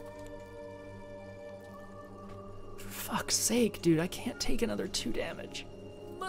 This is the Fractured Consciousness again. Clearly there's something about this place and the creature and everything that Silas has been through in recent months. Perhaps his mind is suppressing memories of late, and they are simply trying to break through to teach him the truth. I think this time I'm going to try to succeed.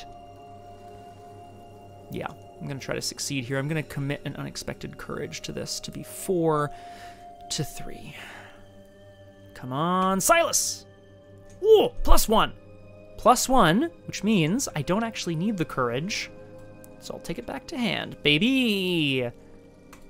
Yes. Well, it's physical damage because it's like causing your brain to ache, I think. And then you splash down into the water. A helicopter! Boom. Okay, we're back around to me. There's monsters everywhere. There's water rising. I think we need to take a quick break, specifically so I can get another drink. We're going to be right back for more on Doomed. Can Silas escape the cave? Place your bets now. Or will he learn more about who he is? Place your bets now. See you back on Doomed in just a sec. Oh, hello, and welcome back once again to Doomed. There we go. I'm going to do that again. Hello, and welcome back once again to Doomed. Solo playthroughs through Arkham Horror, the card game, with a focus on roleplay, storytelling, and in the case of our good friend Silas Marsh, thirst traps. Ooh. Welcome back. Truth or Death does sound like some difficult options weirdness. I'm into truth, personally, but that's me. I'm going to sneeze again. Oh. Whew. Now, when you say fully flooded are gone, Crosshair, do you mean, like, inaccessible entirely? I hope that wouldn't leave you, like, stranded on one side of the map, or at least without a way to get around. I'm sure it wouldn't. That sounds pretty good, actually, though. Okay, let's see. We're back. Silas was courageously trying to deal with the, you know, splitting headache from all the visions he's had. Oh, it feels from... there you go, Crosshair. I like that. I like that a lot. That's good. Okay. What I would like to do. Silas wants to investigate this tidal pool, see what lies within, and move on. That's 2 actions. It has 4 shroud because it's partially flooded. Getting that is going to be a little rough. Keyring. Investigate. Move. I don't really mind. Well, I do mind. If the Amalgam comes in and hits me, that's 1 damage and 1 horror, which is really not ideal. I think I can stay a step ahead of it, though, for now. So what I need to do... Yeah. That's what I need to do.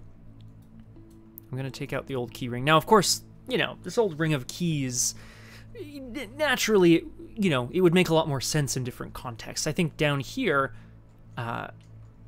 there you go, Crosshair. Sort of, yeah, a spreading flood sort of thing.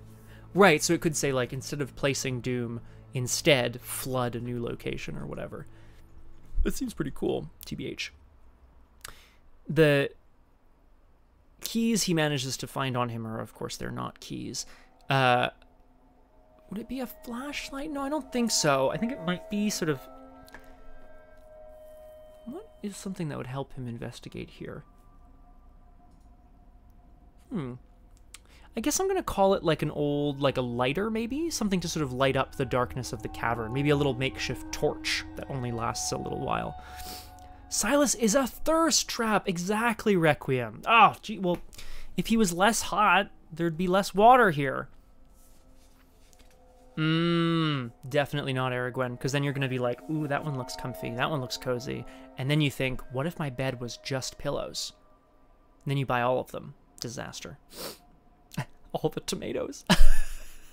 Are tomatoes good for hangovers? I actually haven't heard that before.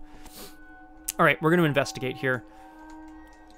And then I'm going to run, because I really want to stay ahead of this Amalgam. So, how are we going to investigate? Silas has 2 intellect. The key ring, in this case, a sort of makeshift torch with his lighter and a piece of oil-soaked rag. Oh, yeah, Crosshair doesn't know anything about hangovers. I presume. Investigate. Your location gets -2 shroud. If you succeed, remove a key. So, I am going to investigate. I'm going to give it -2 shroud, and I'm going to be unexpectedly courageous. There is something bubbling inside the tidal pool. Now, presumably it's not a creature, but Silas isn't sure, so he summons up some courage and heads towards it. I'm using the key ring, so I'm 2 intellect against 2 shroud, 4 with unexpected courage, 4 to 2. Let's go. -1 is a success. We pass, we lose a key off the old key ring, we get the clue, and we get the key. Which is the red key. Ooh. I've been eyeballing these expensive, fancy AF convertible pillows that have zips on the side. They make the pillow softer or firmer depending on when they're open or not. Whoa, Aragwen. How, like, customizable are they, do you think? Like, I just wonder if they're going to be like, oh, when it's closed, it's way too firm. And, like, if it's open, it's, like, way too soft. I'd be so curious to know. The red key represents a piece of amber in the shape of a fish's heart that whispers something alien to you when you hold it. The bubbling in the pool is indeed caused by this piece of amber. Silas dunks his hand into the pleasantly warm pool of water, pulling out the stone. He hears a small whisper, a little tug at the back of his mind. He can't quite make it out. But we'll take the key, and we're going to keep running. So I'm going to, next action, I'm going to move down. It's another tidal tunnel. This is the bone-ridden pit. Yo. Very good, though. Oh, and I revealed a new location, so I put a tidal tunnel into play below and to the right. So yes, moving down away from... Oh, and it's partially flooded because it's a new location. Despite the water rushing in, this pit seems to be full of... It seems to be the equivalent of the fish graveyard, but for decomposed fish bodies. Aragwen, I am so excited for you to try these pillows. Let us know.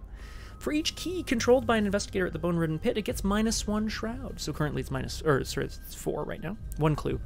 If there are no clues, and you control the yellow key, you do a thing. Which I do, so I'm going to hopefully get that next time. Thanks, Aragwen. Oh, that brings us around to my next stream, probably, so please do. A 1-year return, but I love companies that are like, it's not like money back, but it's a return policy, because they're like, look, they're not for everyone, but you're going to like this. If you don't like it, who cares? Sure, I'll give you your money back. No big deal. I love that. Okay, we've moved. It's looking... Things are starting to... Okay, we're figuring it out. The Amalgam stomps down the hallway towards... Well, back where Silas was. Well, exactly, Crosshair, yeah. Yeah. You're not going to be like, oh, man, there's sure is a lot of dried blood on this pillow. What the hell? What you been doing there? The Amalgam stomps down towards the pool as Silas tries to stay a step ahead. What, Aragwen? What? Oh, I just meant nosebleeds or whatever. I don't know. What have you been... Maybe you beat someone to death with it. I don't know. This pillow smells like murder. Upkeep brings us a Perseverance. Crosshair, you recognize this card, of course. Not bad. Not bad. Horror. Oh my goodness. And we go to 1 out of 8 Doom. And here, in the pit filled with fish bones, we draw an encounter card. Memory of Oblivion. Oh. The fracturing of memories begins. But this time, a clear image appears. A clear image of darkness, blankness, nothingness. This is a terror treachery. It says, test will or intellect 4. If you reveal a Elder Thing token during this test, you automatically fail. For each point you fail by, choose and discard a card from your hand. Well, I think I'm going to be losing some cards from hand, buddy-o. It's actually not too bad. Terror. Oh, please, weirdness, please. I'm going to be rotating through soon, so actually I'm going to commit this Perseverance. Now, this isn't a skill card, so I can't take it back to hand, but I'll test here 4 to 4. A Bless token. I am blessed! A light shines through the dark spot at the corners of Silas's vision, and the talisman around his neck begins to glow. 6 to 4. Cultist, -2, right? Hey, 4 to 4. The Bless passed a test, baby. So, the Memory of Oblivion does nothing. It disappears. Silas is looking around this pit. There's no way out in here. There is perhaps distance up to the sky, far, far off. There's a light coming in through the roof, but it looks like a tiny crack. There's no way that he'll be able to climb out that way. Well, hello, Maximilian. Have you come to see Doomed? What a cutie. Good job, Max. Max just gave Liz a high five. Pretty cute. We've started training him to, like, he doesn't do tricks, obviously. He's not that smart. But now if you do this, sometimes he'll come high five you. It's really cute. Okay. We're back. Yeah, remember to cause some chaos. It's my house, Crosshair. It's my house you're causing chaos in. Let's see what the Pit of Bones has to offer us. So it's a 4-shroud location. I'm once again 2 intellect versus 4 shroud. Not great. I can use the other key ring. Good job, Max. Yeah, I'm gonna have to. That is a good point, actually, Crosshair. And the day we moved. So I'm gonna test with the key ring, so I'm testing at 2 to 2.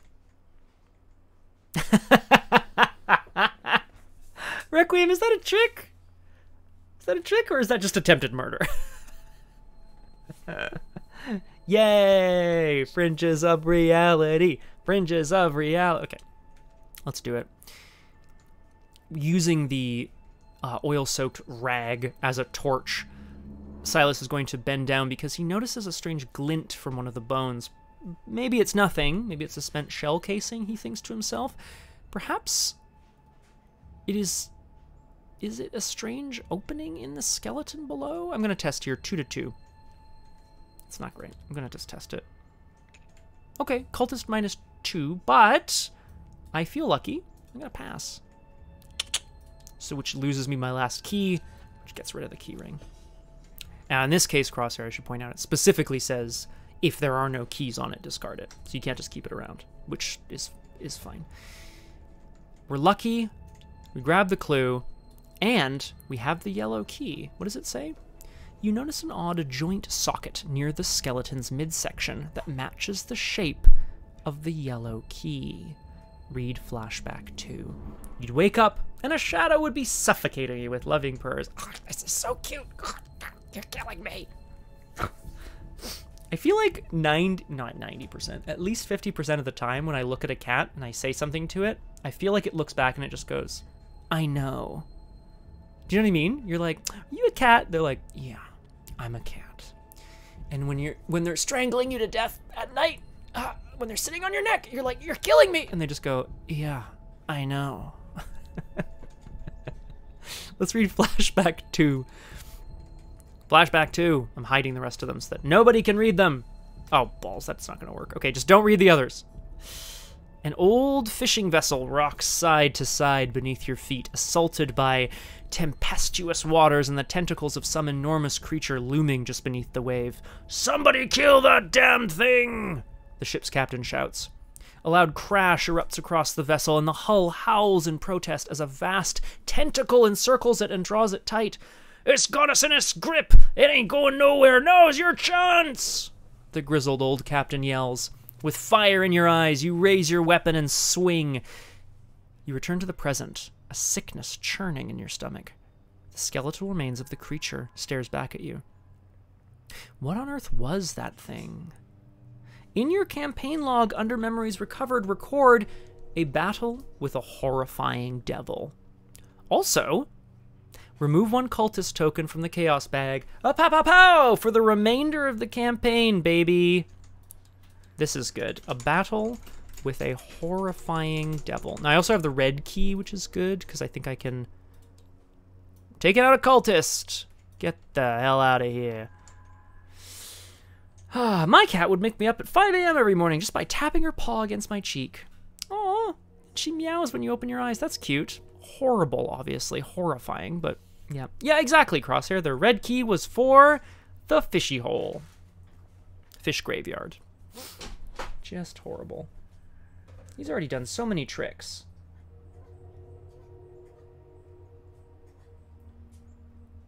Good job, Max. Sorry, this thing's happening. Okay, so... Not the fish hole! Good lord! Let's continue. Yeah, I want to get over there and get that flashback, I guess. I get a flashback, so I'm going to do that. I'm going to move once, twice. Once into the underground river, and again into another tidal tunnel. Silas knows he's going in circles, but the strange little amber figurine calls to him. It seems to be drawing him back to where he was. Oh! Increase its flood level, right? This is another underground... Well, this is the rest of the underground river, obviously, that he's now brave enough to explore. This is another 4-shroud, 2-clue location with Victory 1. I don't think I'm going to be able to get these clues. That would be very nice, but I don't think I'm going to be able to. Maybe. Oh, and because it is a new location, I put a tidal tunnel into play, and it goes below, to the left, and to the right. So I put one below. To the left would have been more useful, but I'm gonna rule that I can't decide. I'm gonna rule that I have to do it in the order they said. All right. Well, you're somewhat safe here, Silas Marsh. Good on you, buddy. Oh god, we still need a way out. There's no way out. We go to the enemy phase, where the Amalgam once again hunts down. Below, and to the left, and to the right. Yes, Crosshair, but oh yeah, exactly. I'm all out. There's none left. Ah. The Amalgam stomps back through where Silas was, but he's now moving at a pretty decent clip, trying to keep ahead of the beast. Upkeep brings us a True Understanding. This is a good card. This is a weird one, actually. Again, just sort of mechanically wise, let's look at it. It says commit only to a skill test from an ability on a scenario card. Very specifically, scenario cards are agendas, acts, treacheries, locations, but not enemies. So you can't commit it to like an attack or an evasion, but whatever. It says if it is successful, discover a clue at your location. Seems pretty good. Seems pretty good. Well, I mean, yeah, we don't know, Crosshair. I haven't found it yet. Well, I'm hoping that's luckily. But, plus side, Crosshair, right? We can just sort of explore here and figure out if that's the location I need. Yeah, boy. That was Upkeep. Mythos Phase, 2 out of 8 Doom. We're not at a fully flooded location, but the waters continue to rise as Silas splashes onwards. Another fucking Memory of Oblivion. You son of a... Test Willpower or Intellect 4. If you reveal an Elder Thing, automatically fail. For each point you succeed by, choose and discard a card from your hand. This actually feels like a pretty decent place to attempt. I would want... This would be if I succeed with True Understanding, I would get a clue. But I need both clues, and I'm really, like, I don't feel confident I'm going to be able to get the other one. So I might just... But I also will... I'm also going to, like, fail, right? And I don't want to fail. So I'm going to commit the Meat Cleaver, a Meat Cleaver for Willpower, and a True Understanding, and I'm now 4 to 4. Again, that strange blank spot at the center of his mind. The darkness from the edges of his vision are creeping in and seem to almost coalesce at this sense of blankness, this blank spot in the middle of his mind. It's horrifying, in a way, because he doesn't know what it is. +1. I could return the True Understanding to my hand, but I won't. So I pass, and I get a clue from the location. And suddenly it clicks. Now I have True Understanding, so clearly something should click here. What would click? What do I know is going on here? He realizes if the Amalgam can... I'm just going to make something up. If the Amalgam can steal faces, perhaps it can also steal memories. Perhaps the reason he cannot remember anything is because this creature's domain has a way of taking from him well, part of his ability to think. We go back to the investigation phase. I'm just gonna keep running. Let's go. Now, I'd love to get the clue from this location, but it ain't gonna happen. I could try, and then move, but I feel like the bad stuff is pretty bad. It's not that bad, though, is it? I have a lucky as well. 2 to 4, it's just like I'd have to get a 0. Oh, what the hell? How many blessed tokens in the bag? 3, I think, right? Let's do it. I'm just going to investigate 2 to 4. Silas is going to attempt to desperately figure out if there's something here that he needs. -2. So no. So the 0 to 4, I can't lucky my way out of this. Just going to move up. The piece of amber in his possession glows and thrums with a strange power.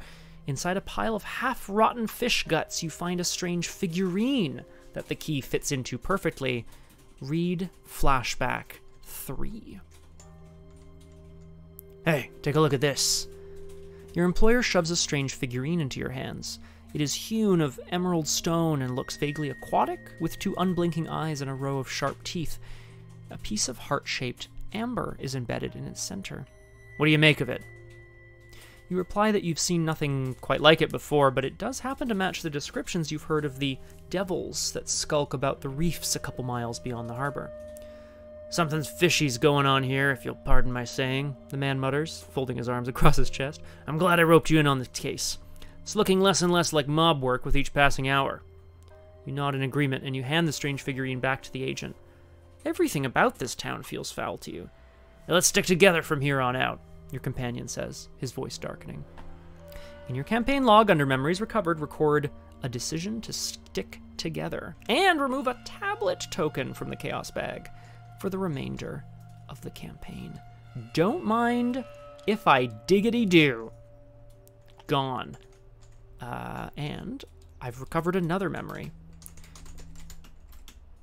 Inserting the amber stone into the sort of like little figurine.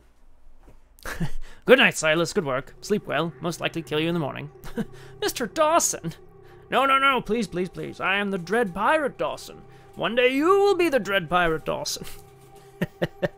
Requiem, have you recently watched that movie? Is that what's going on here? I love it. Please don't stop. Please continue to do more and more obscure quotes that I won't be able to get after a certain time. When Silas sees that the piece does insert into this figurine, he pockets it right away, and that flashback happens, and he realizes Thomas Dawson must have come with him to Innsmouth. Perhaps he's still here, or was here, until the Amalgam got him. Oh, that's nice, Aragwen. Was it great? Yes. Hey, Requiem, party on. Some people have absolutely insane memories for this type of thing. I do not. I have a memory for random-ass trivia, which makes me great at parties, I think. Trivia parties, specifically. Okay, let's continue. That was a free trigger, so I'm going to spend my last action. Silas is going to head west to this last tidal tunnel, which may or may not be something useful. Holy shit, it's the sealed exit. Oh, for fuck's sake, it's sealed? After sealed exit is revealed, it becomes fully flooded. Action. If an investigator at sealed exit controls the green key, resign. You unlock the grate, and you swim through the tunnel to freedom. Return all your clues to the token pool and place all your keys on this location when you resign. Well, it's fully flooded, so at the beginning of my next turn, I'm going to be struggling for air. Silas dives into the waters beyond the fish graveyard and discovers under the water a gate. A grate, if you will. It is indeed sealed shut. A lock with a strange cross pattern taunts him as he shakes it. Exactly.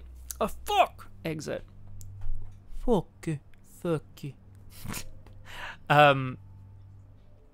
He took a deep breath before diving down here, and he looks back up towards the surface of the water, hoping to resurface before anything else happens. This brings me to the end of my turn, where the Amalgam stomps ever closer.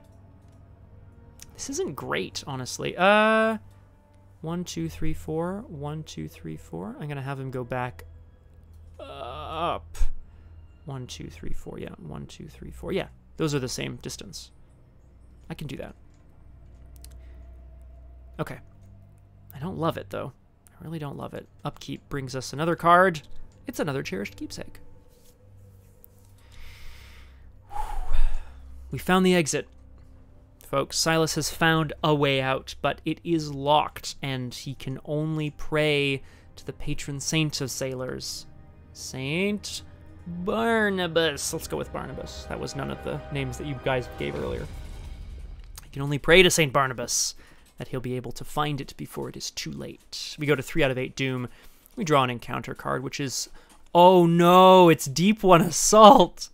Oh no, look at that thing! I think that's Mark Harrigan in the art, getting grabbed by something truly horrible. Revelation.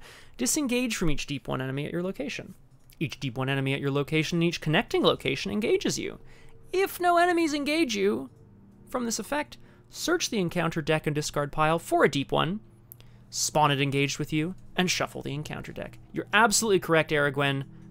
Encounter deck and discard pile, yes. I'm gonna search the encounter deck for a Deep One enemy. I'm just looking for enemies over here. There's a big beefy boy, which has 5 health. I don't like that. There's one of the, here's a guy who loves sticking his hand in the cookie jar. This is a guy who really wanted a brownie. You're damn straight, Aragwen. Here he is again. I wanted the brownies! After he engages you, take a damage. I'm gonna put it on the trench coat. Yeah. Was that Mythos? That was Mythos. As Silas starts swimming up towards the exit, his ankle is grabbed. He turns around, expecting perhaps a piece of kelp, the panic rising in his chest. Instead, 2 glowing, dead fish eyes peer out from the gloom below him. He struggles to break free. I have to kill this thing. And then I have to get out of here because, let's not forget, when your turn begins, if you're at a fully flooded location, struggle for air. When your turn ends, if you did not enter a non-fully flooded location, take 5 direct damage, which would kill me. That's correct. You get 10 points. Let's get the hell out of here. I'm gonna... Oh, hell, I have no idea. I'm gonna get out of here and run. Yeah, I'm just gonna kill this thing.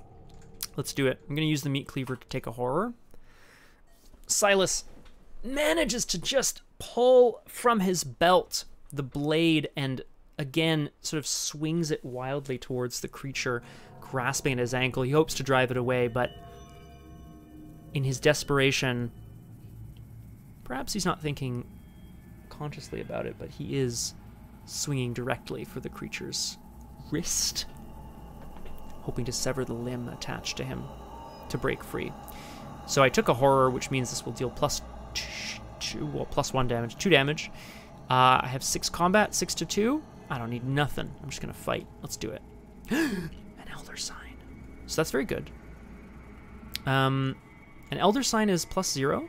You may commit a skill from your discard pile to this test. After this test ends, return that skill to your hand instead of discarding it. I know exactly what I'm going to commit. I'm going to commit a resourceful. Yeah.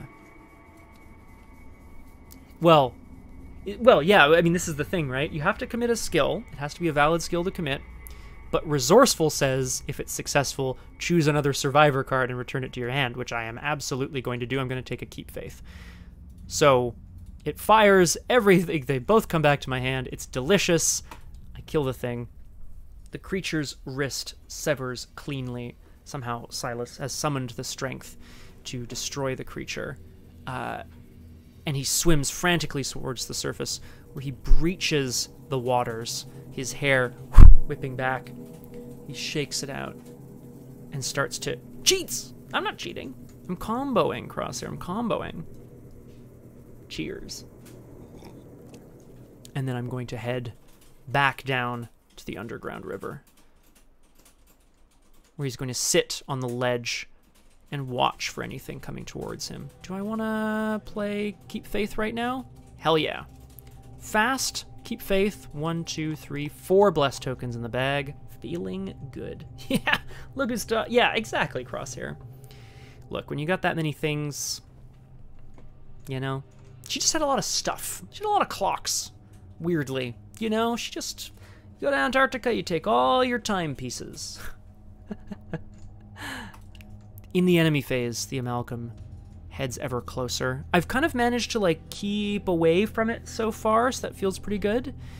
I know where I have to get to, but I need the green key to get the exit there. Upkeep brings us a card and a resource. Daring. I am daring. I haven't seen leg injury. Must be in the last 6 here. Oh, I could have healed a horror from killing the guy, which I was going to do, so I'm going to do that. Mythos Phase. Max? Max, get off the printer, buddy. A silly little goose. He's fine. We go to 4 out of 8. Doom. And we're ready to draw an encounter card. Silas is preparing. The underground river has sort of little branching paths off of it. His map is crude, but he knows that there is a path he hasn't explored yet. Perhaps there's something down there that he might want, and perhaps he'll be able to find it if he tries. Let's draw an encounter card. I have to actually draw the encounter. For fuck's sake! It's another Lurking Deep one. Once again, and this is incredible because it's the same thing, it's probably the same Lurking Deep one that explodes once again from the surface of the water. It's like a horrible jump scare from a horror movie, but it's the same one again. It swipes at him. I take a damage, but I'll heal it with bandages? Yeah. May as well, right? If I use up the bandages, I may get to shuffle them into my deck again, which would be nice. Oh, for fuck's sake. Get out of here, you deep one. Now, thankfully, of course, Silas can, you know, actually fight this thing relatively easily, which I think I'm going to do. How am I gonna... Oh, I could get the key ring back. That's no bad thing. That's a good idea. Do you know what that sound is? Those are the deep ones. If you don't believe me, just wait. They always grow louder when they're about to feed on human flesh. That was my Wallace Shawn impression. How was it?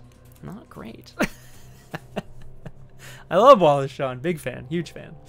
Let's cleave one of these things in twain. I think Silas is starting to realize that these beasts, as horrifying as they are, and perhaps as human as they may once have been, they still bleed. And that's what he's going for. I'm going to use Resourceful, because I'm hoping to get a key ring back out of this. I'll take a horror, which brings me to 6, 7 to 2.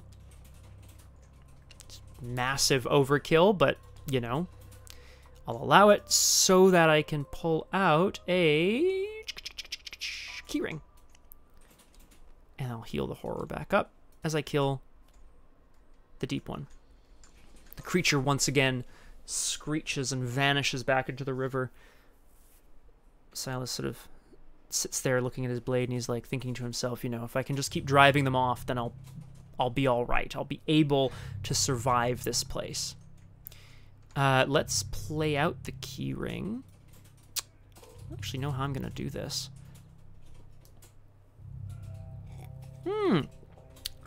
Hello, Kurgast. Welcome to Doomed. Wonderful to see ya. We're just in the middle of the first scenario of the Innsmouth conspiracy. Silas Marsh, the sailor, taken on the Pit of Despair. He doesn't remember who he is, but he's had some flashbacks. And he's currently cleaving up deep ones. Now, when you say Arkham Horror, the tabletop game, yes, right, there's a few editions of it, right? There's, because I know there's like, oh gosh, there's a few different games set in the Arkham Files universe that I'm not super familiar with, but I probably should. Trouble is, a lot of the gang, people I normally hang out with, aren't really like Eldritch horror fans, So it'd mostly just be me. But that's okay, because you can probably catch stuff like that on this channel. Anyway, welcome, and it's good to have you here. It is true. Well, actually, there you go, Crosshair. Some weirdo from the internet sometimes appears, which is good. I'm gonna try to get this last clue. I'm gonna do it. As we explore further south through another tidal tunnel, we're gonna see if we can get this last clue. I'm gonna use the key ring and just go in 2 to 2. I got nothing to commit here, but we're feeling lucky. 2 to 2. -1. But, whoa, he's lucky. So we're going to pass, spend a key, grab the last clue, feeling good.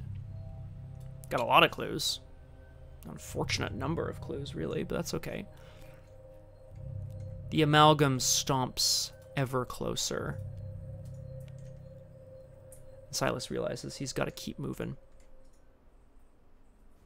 Oh, for sure. Kiergas, that's so nice. Yeah. Kiergas, did you drop by during one of the weeks that the RPG Clinic team was streaming King's Dilemma? Now, it's not a tabletop game. I mean, it's a board game, but it's more of a politicking kind of game, per se. Sorry, if you were there, my apologies. I can't really remember who was there and who wasn't. But, like, big recommend. That was a really cool legacy game. It was more politicking and sort of bartering than anything, but there were some cool twists and turns, and I strongly recommend. It's really, really, really fun. That said, Mice and Mystics is something that I have actually played a little bit in the past, and I think it'd be fun for us to try again. Maybe we could see it, on the stream one day. Crosshair is correct. Oh, that's cool. Kiergast, welcome back. I'm thrilled that you decided to drop back in on my stream. Awesome, politicking. Look. What happens in House Matrix stays in House Matrix, Requiem. Pass and gather power! Shouts the High Representative over there. I'm just joking. What about Exalted do you blame, Kiergas? The game you were playing, presumably. Okay, enemy phase. Upkeep. I know, Aragwen, she lives here. There's not much I can do about it. Upkeep phase draws us a card and gains us a resource. It's survival instinct. Smoke, weed, puff, puff, pass. For power. Go to the Mythos phase where we are once again... I'm not going to say we're sitting pretty because we are slow to go. I got to get moving if I want to win.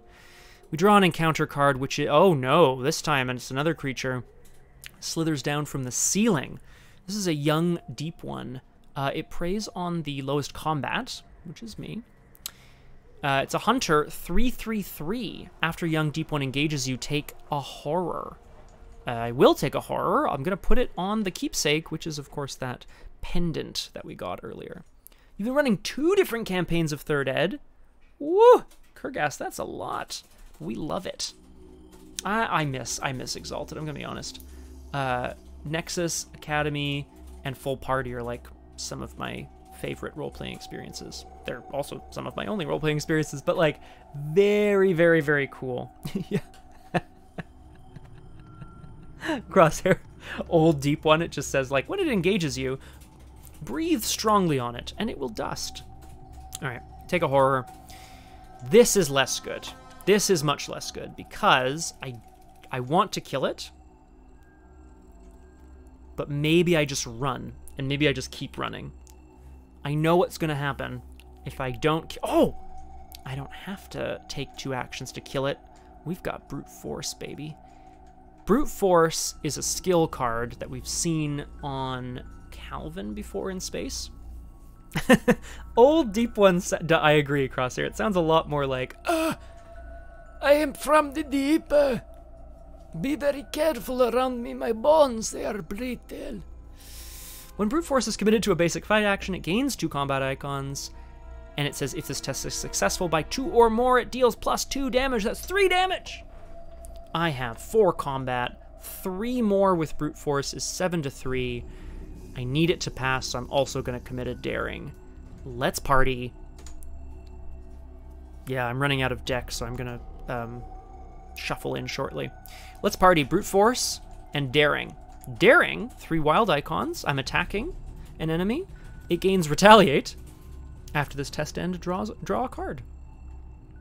So, seeing this creature drop down, or skittering along the ceiling, Silas is very briefly paralyzed with fear, horrified.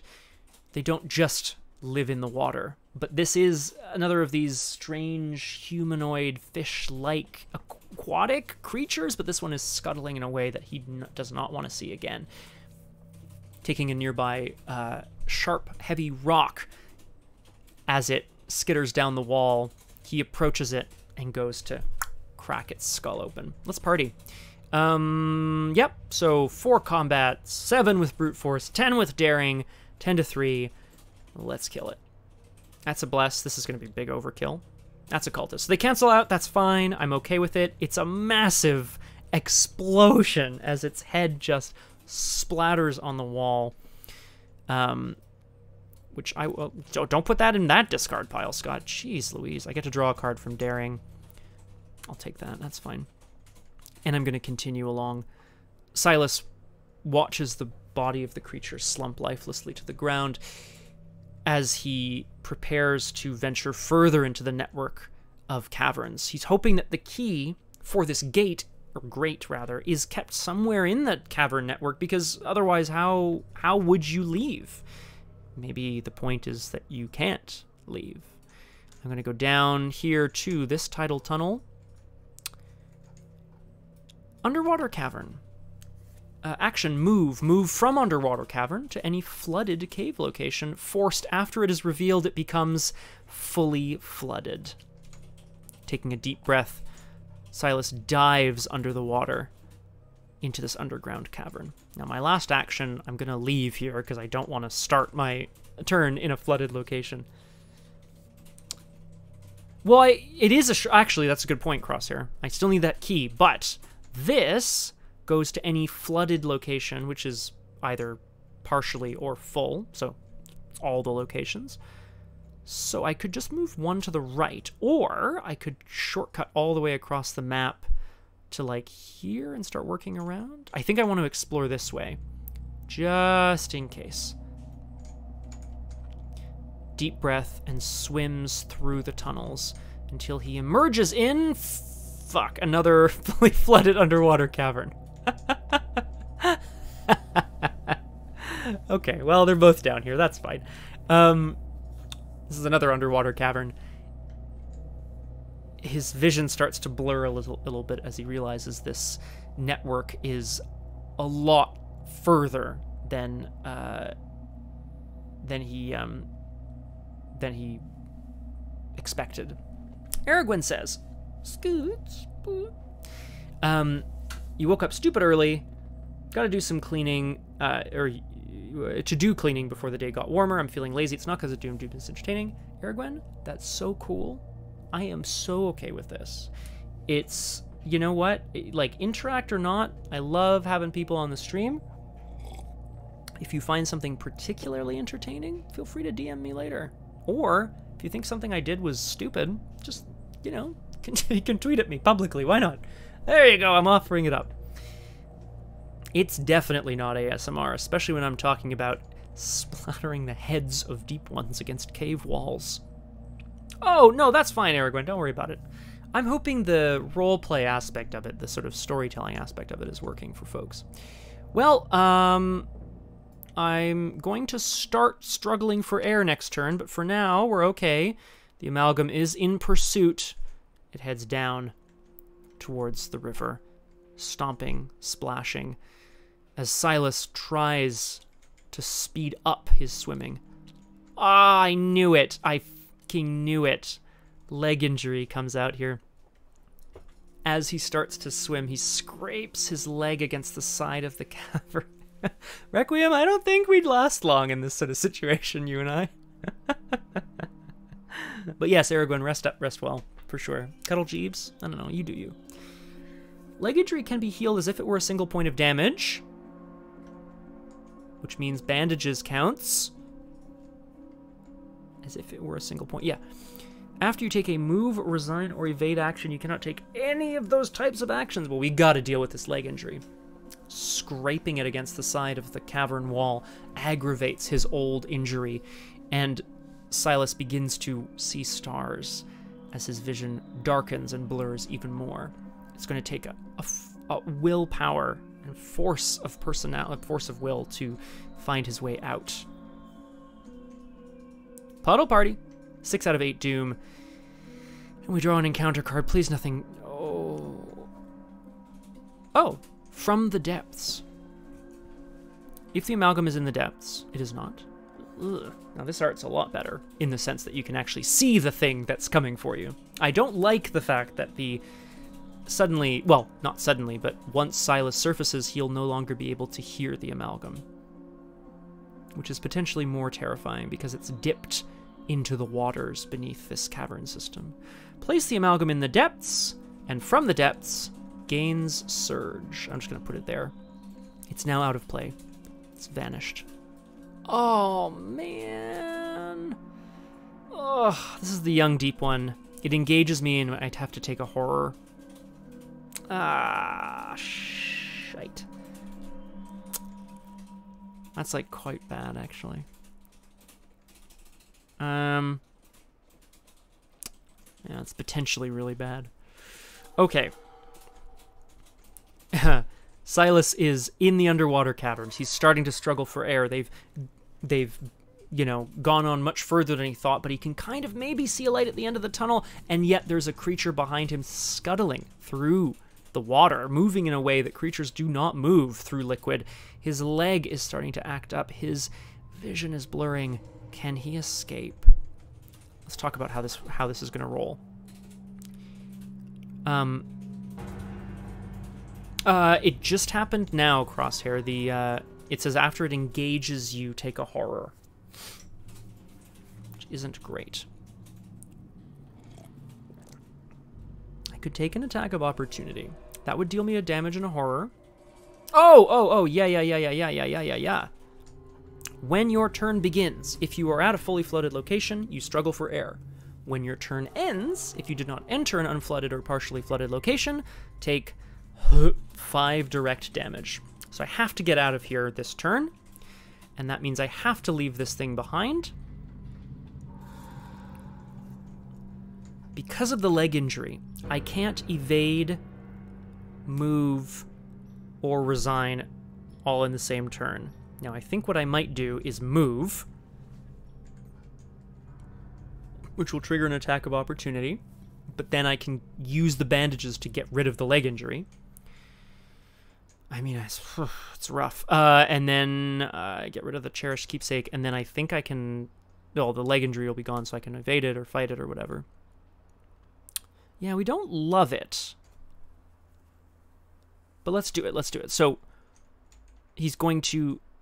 As the creature claws at him, I'm going to just kick off and continue swimming until we finally emerge in a place called the Tidal Chamber, which I'm just going to make sure is partially flooded to start. I take a damage and a horror. No, the horror will go on the keepsake. So it no longer has its sort of shine. It's still around his neck. He's always going to have it. The damage, though... I take a damage, so I spend a supply, I heal a damage, but I'm going to choose to heal the leg injury damage. Which is cool. I'll take that. Did I run out of music again? Gosh darn. Oh, excuse me. Crosshair, I think what I did was added a horror from the forced effect on the Young Deep one, which says after it engages you take a horror. I also let it attack me, which is just disgusting. Oh yeah, let's look at the location we're on here. This is the Tidal Chamber. After Tidal Chamber is revealed, place the set aside blue key on it. Blue. This is the blue key. Goes there. Boop.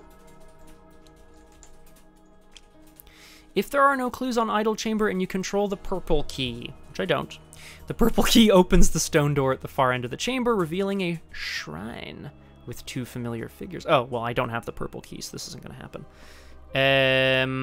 There's a blue key.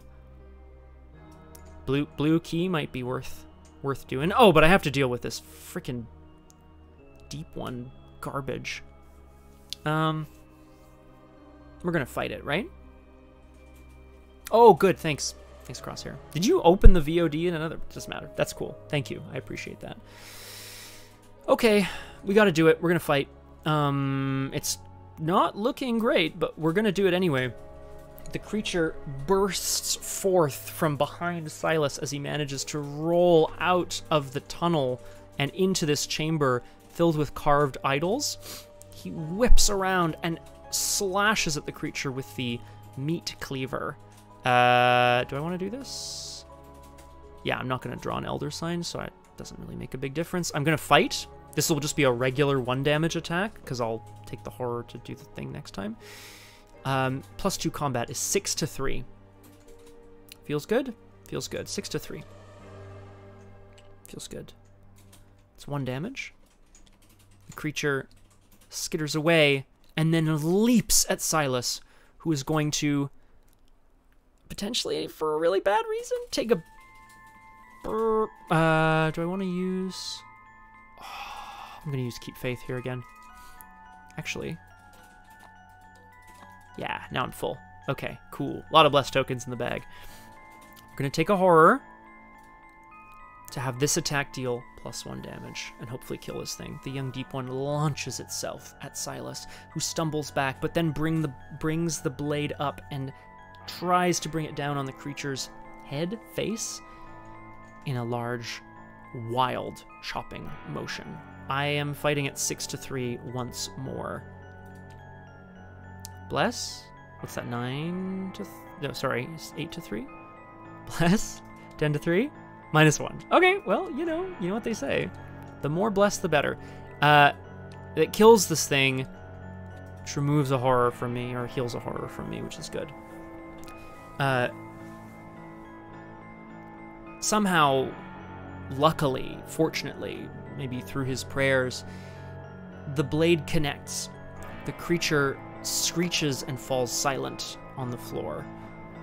And Silas is left once more in a room devoid of life, but full of these carved aquatic idols. In the enemy phase, well, there's no more enemies, which is good. Let me go to Upkeep, where we draw a card and gain a resource. Oh, there's that thing I probably wanted before.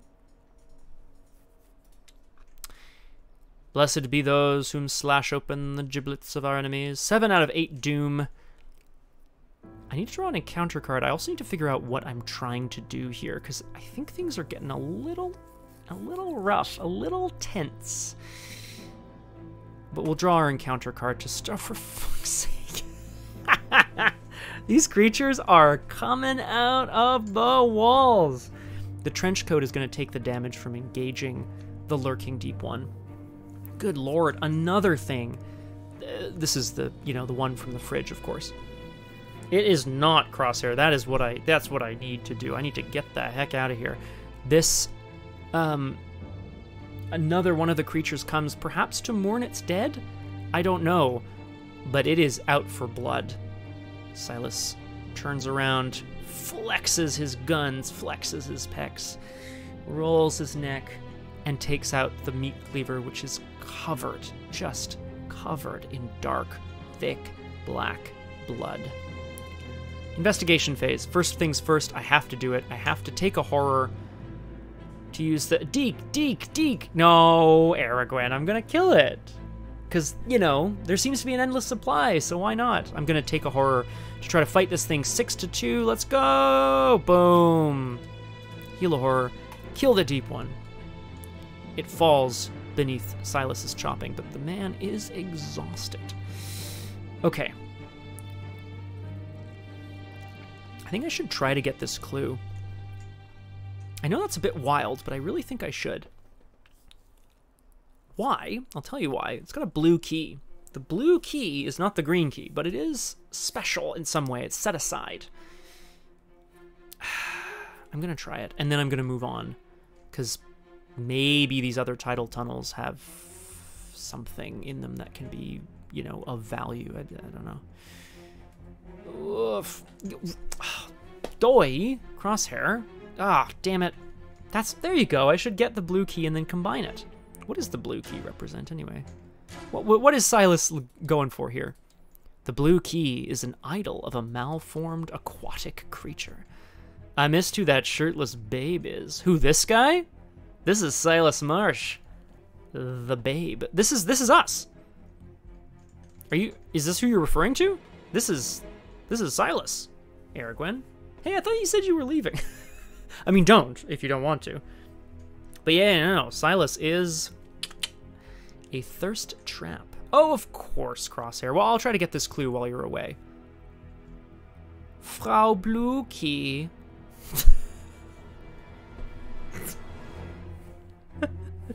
Aragwen. Alright, let's party. Okay, Aragwen, I understand. Let's try to get this key. I have 2 intellect. I'm going to use the keyring, the torch, again, to see if we can find anything in this chamber of strange creatures. So I'm 2 to 2. I'm going to commit look what I found for 2 intellect icons. 4 to 2. Skull, which is -2. Success. We lose the keyring. Goes in the pile. Get the clue. Get the blue key, baby. One more action. Oh, God. Okay. I need the green key. It's got to be in one of these 2 other locations, right? So I'm going to move up 1 to the bone-ridden pit, where we move to the enemy phase, and then on to Upkeep, where I draw a card and gain a resource. It's quick thinking. 8 out of 8 Doom, and we advance the agenda. I will need to update Crosshair on this, but I'll go on in the meantime. Agenda 2B, High Tide. You panic as the water level continues to rise within the cavern. Before long, you're swimming instead of walking on the flooded cavern floor. Many of the tunnels are fully submerged. If you don't get out of here quickly, there will be nowhere safe to catch your breath. Uh-oh. Each revealed location becomes fully flooded. Each! Oh boy. The exceptions, of course, are these underground rivers, which can't be fully flooded. Thank you so much. Now that's actually super bad news. That's super bad news. Until the end of the game, each time a location is revealed, it becomes fully flooded, so the waters continue to rise. Advance to Agenda 3A. Oh, sacrifice for the deep. Save for a few rocky perches, the entire cavern system is submerged in seawater. You have to find a way out of here, and soon. It's the same forced effect, but it's only got 4 Doom on it. Oh, God. Save me! Draw an encounter card. It's rats! You... These rats! Now, this is interesting. I need to plan out my turn a little bit here. I might... Ironically, I might need to plan out my turn and use quick thinking. I'm at a fully flooded location, so I have to get out of here, and I have to get back to the underground river. What I'd like to do is move to this tidal tunnel, move back, and move back. But then I can't do anything here, so I should just move to the underground river. I could survival instinct. I can disengage and move against the rats, which would move me east, and then I'd have 2 actions. 1 to investigate and possibly get something here, and then 1 to move back. Exactly, weirdness. Weirdness, I like to think because the water is rising, they're like, you know, they're getting pushed out, so they're clamoring for space on the various ledges there are. Is that a really bad idea? What I'm thinking here? I think it's a pretty bad idea. Because I could also... Oof. What a nightmare. Move, do a thing, take 5 direct damage, like... The placement of these underground rivers is very bad. Like, really, really poor. Ugh. Eeff.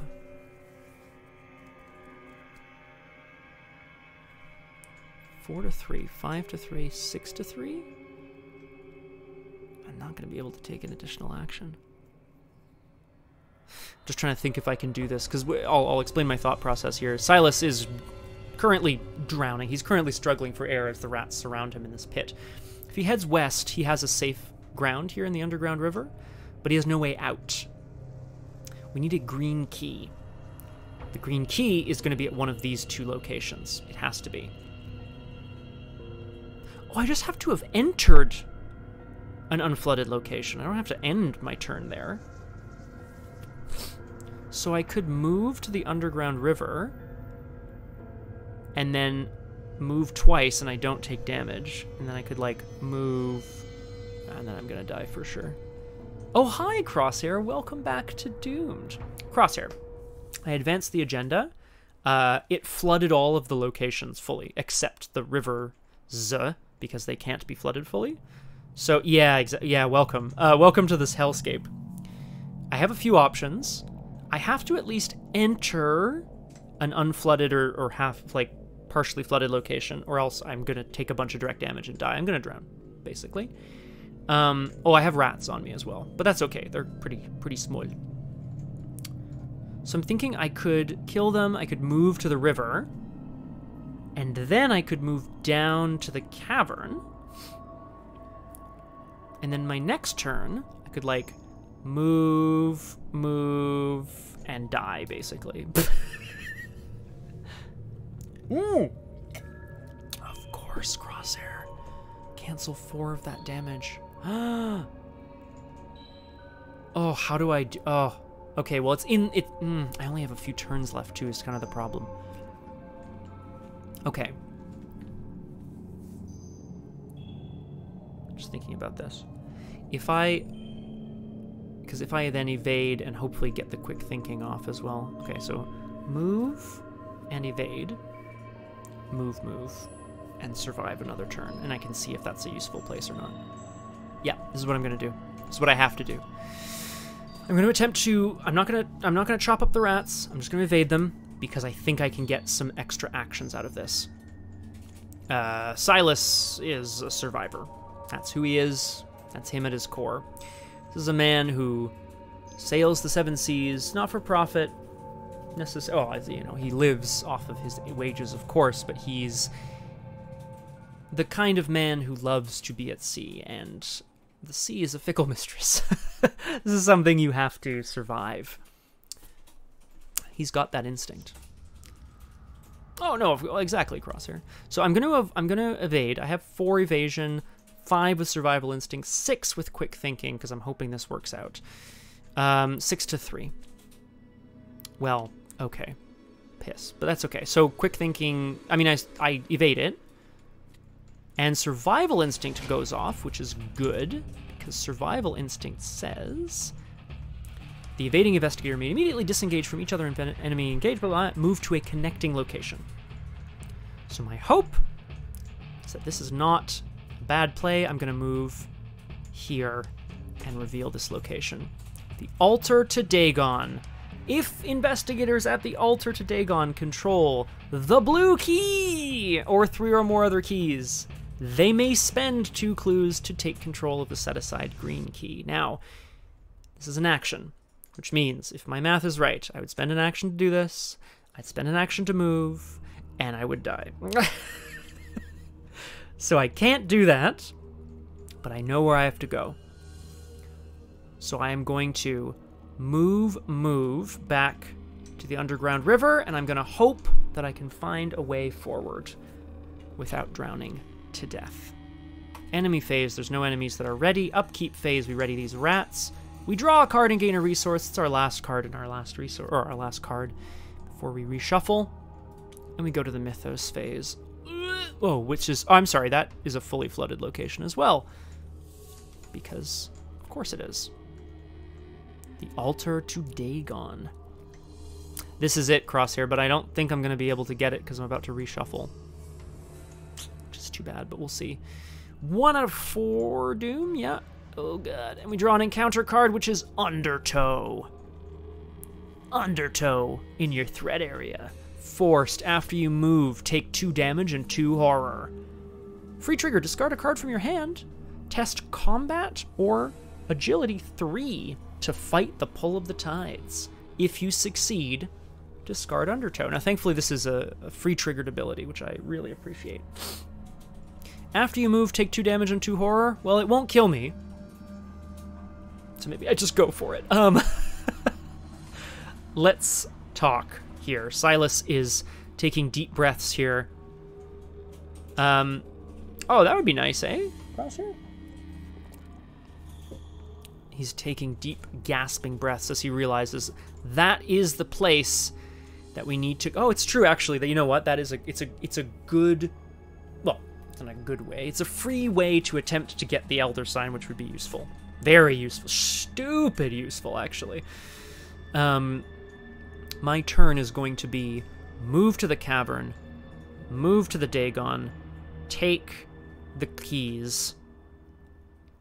Take the green key, and then get attacked by rats. But that's okay, then I can get out. I think. I hope. Yeah, it's not looking good. Okay. Free trigger? Let's do it. Oh dear, Kung Fu Fenris. I'm hoping that I can at least, like, be here to assist you in the madness that is ensuing.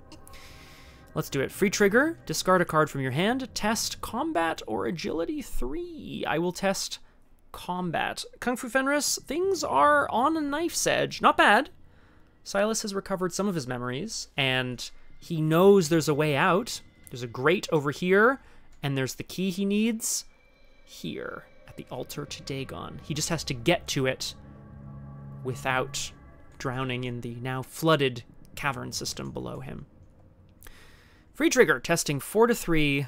Please, Gorsh, draw me an Elder Sign. That's not good. Okay, that's a fail. Free trigger again. I'm gonna try it one more time. Yeah, I just don't have any time left. I mean, yeah, let's do it again. 4 to 3. That's a pass. So I'm gonna discard Undertow. Okay. Oh, God.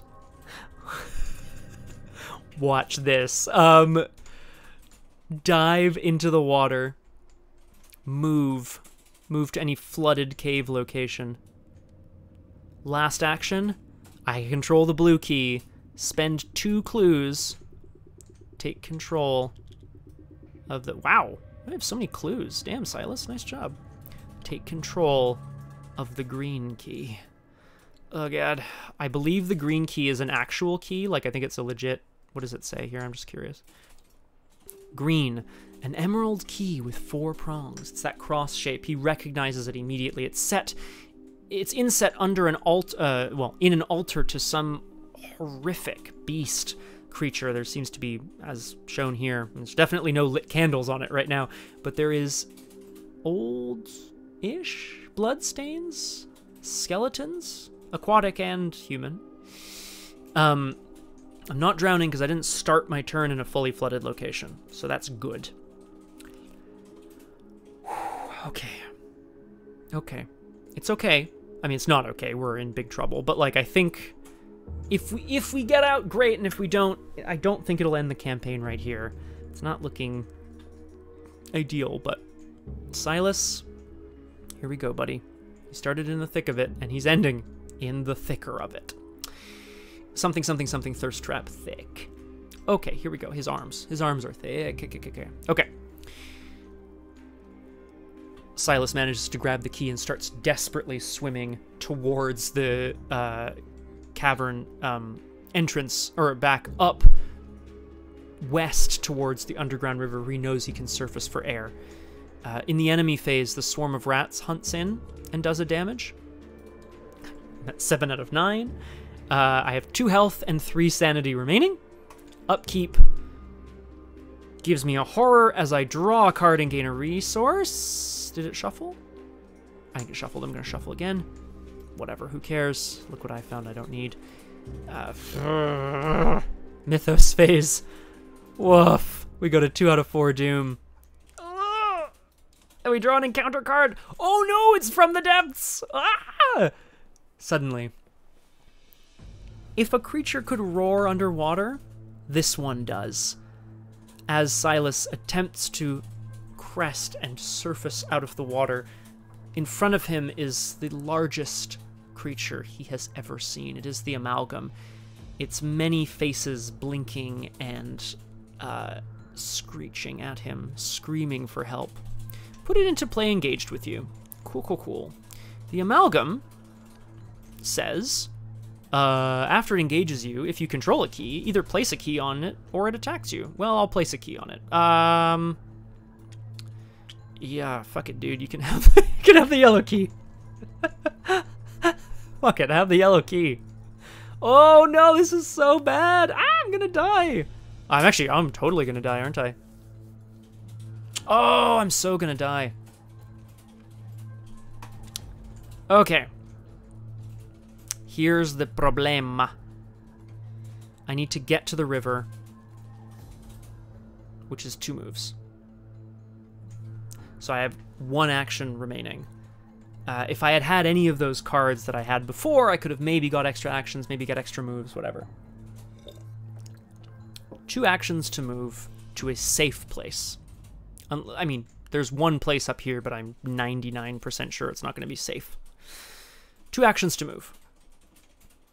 1 action could either evade the Amalgam or kill the rats pretty easily. Using the meat cleaver on the rats would save me a horror. I could evade the Amalgam and move twice and not die from the water.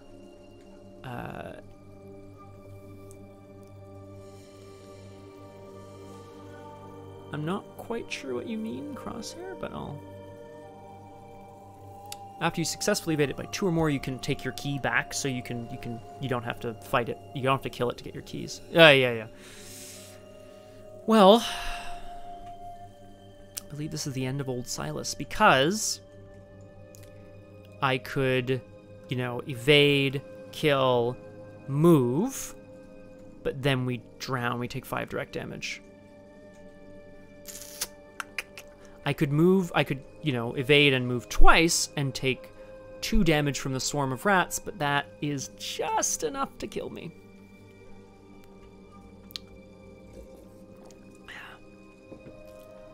Ideally, I'd have something in hand that would do something for me here. And, sometimes these scenarios, it's not a puzzle. Sometimes it's just, I took a lot of damage and a lot of horror. I could take a single attack from either of these, but I need 2 moves. Exactly, Crosshair. If I'm going to go, I probably want to... well, this is the thing. I don't think there is, because everything is... Oh, I see what you mean. Yeah. Yeah! It's true. I mean, that would be pretty baller.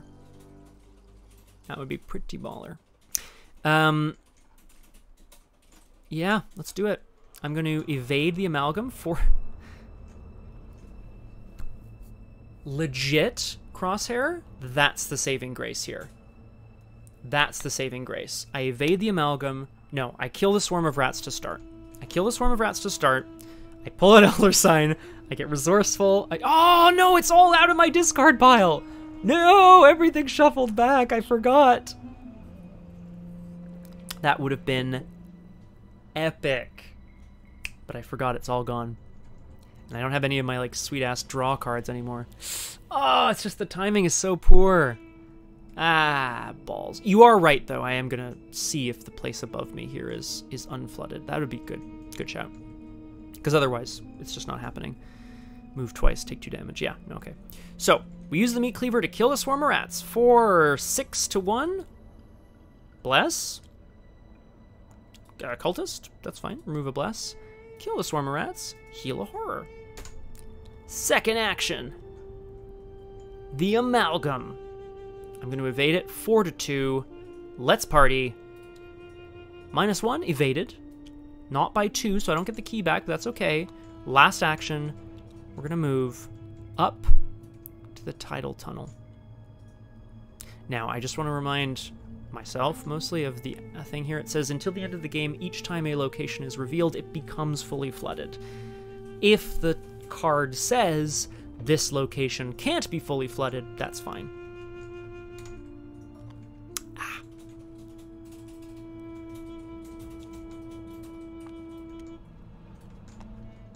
I read that very fast. This is Tidal Pool, another Tidal Pool. Randomly place a key on it. It has +2 Shroud, but it does not say that it can't be. As Silas attempts to evade and avoid the beast... Oh, that was such a poor pull. Yeah, well, that's it. Yeah, there was... I guess there's the... what is it? The purple key, right? From down here? I managed to get a couple bad stuff tokens out of the bag. The tidal pool glimmers as he sort of strives up towards it, but his vision gets darker and darker and darker, and I take 5 direct damage. Which defeats me. It's 1 more physical trauma. Oh, I should not have taken so much physical trauma. I wonder if I can take any more healing cards.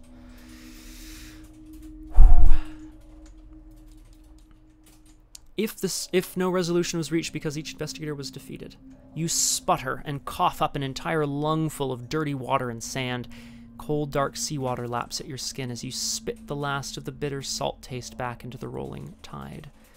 A pair of warm hands shoves you onto your back and pulls you up into a sitting position.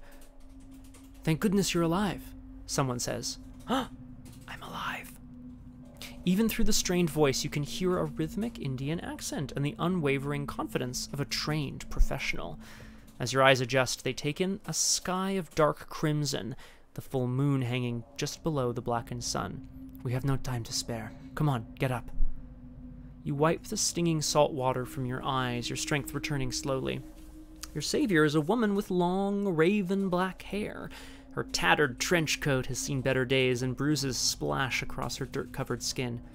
You seem confused. Why are you looking at me like that? The stranger asks.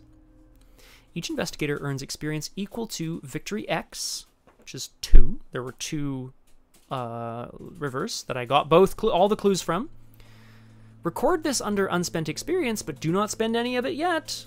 You will be instructed to spend this experience at a later time. Okay, proceed to Interlude 1, Puzzle Pieces. Yeah, that's Resolution 1. Interlude 1. You have no idea who this woman is or how she knows you, yet she seems comfortable and familiar with you. You strain your memory trying to think of how you might have met, but it's no use. You're certain she must be a complete stranger. Having woken up in a cold, wet prison with no memories, you aren't feeling very sociable. Your fear and distrust must show because she backs off, she narrows her eyes. What is it? What's wrong? You respond by asking the woman if you know her. You truly don't remember? Well, that's going to complicate things. What do you recall? Do you remember anything? You relate to the woman the flashes of recollection that you experienced. Check the memories recovered section of the campaign log. Read each of the sections that applies to your situation.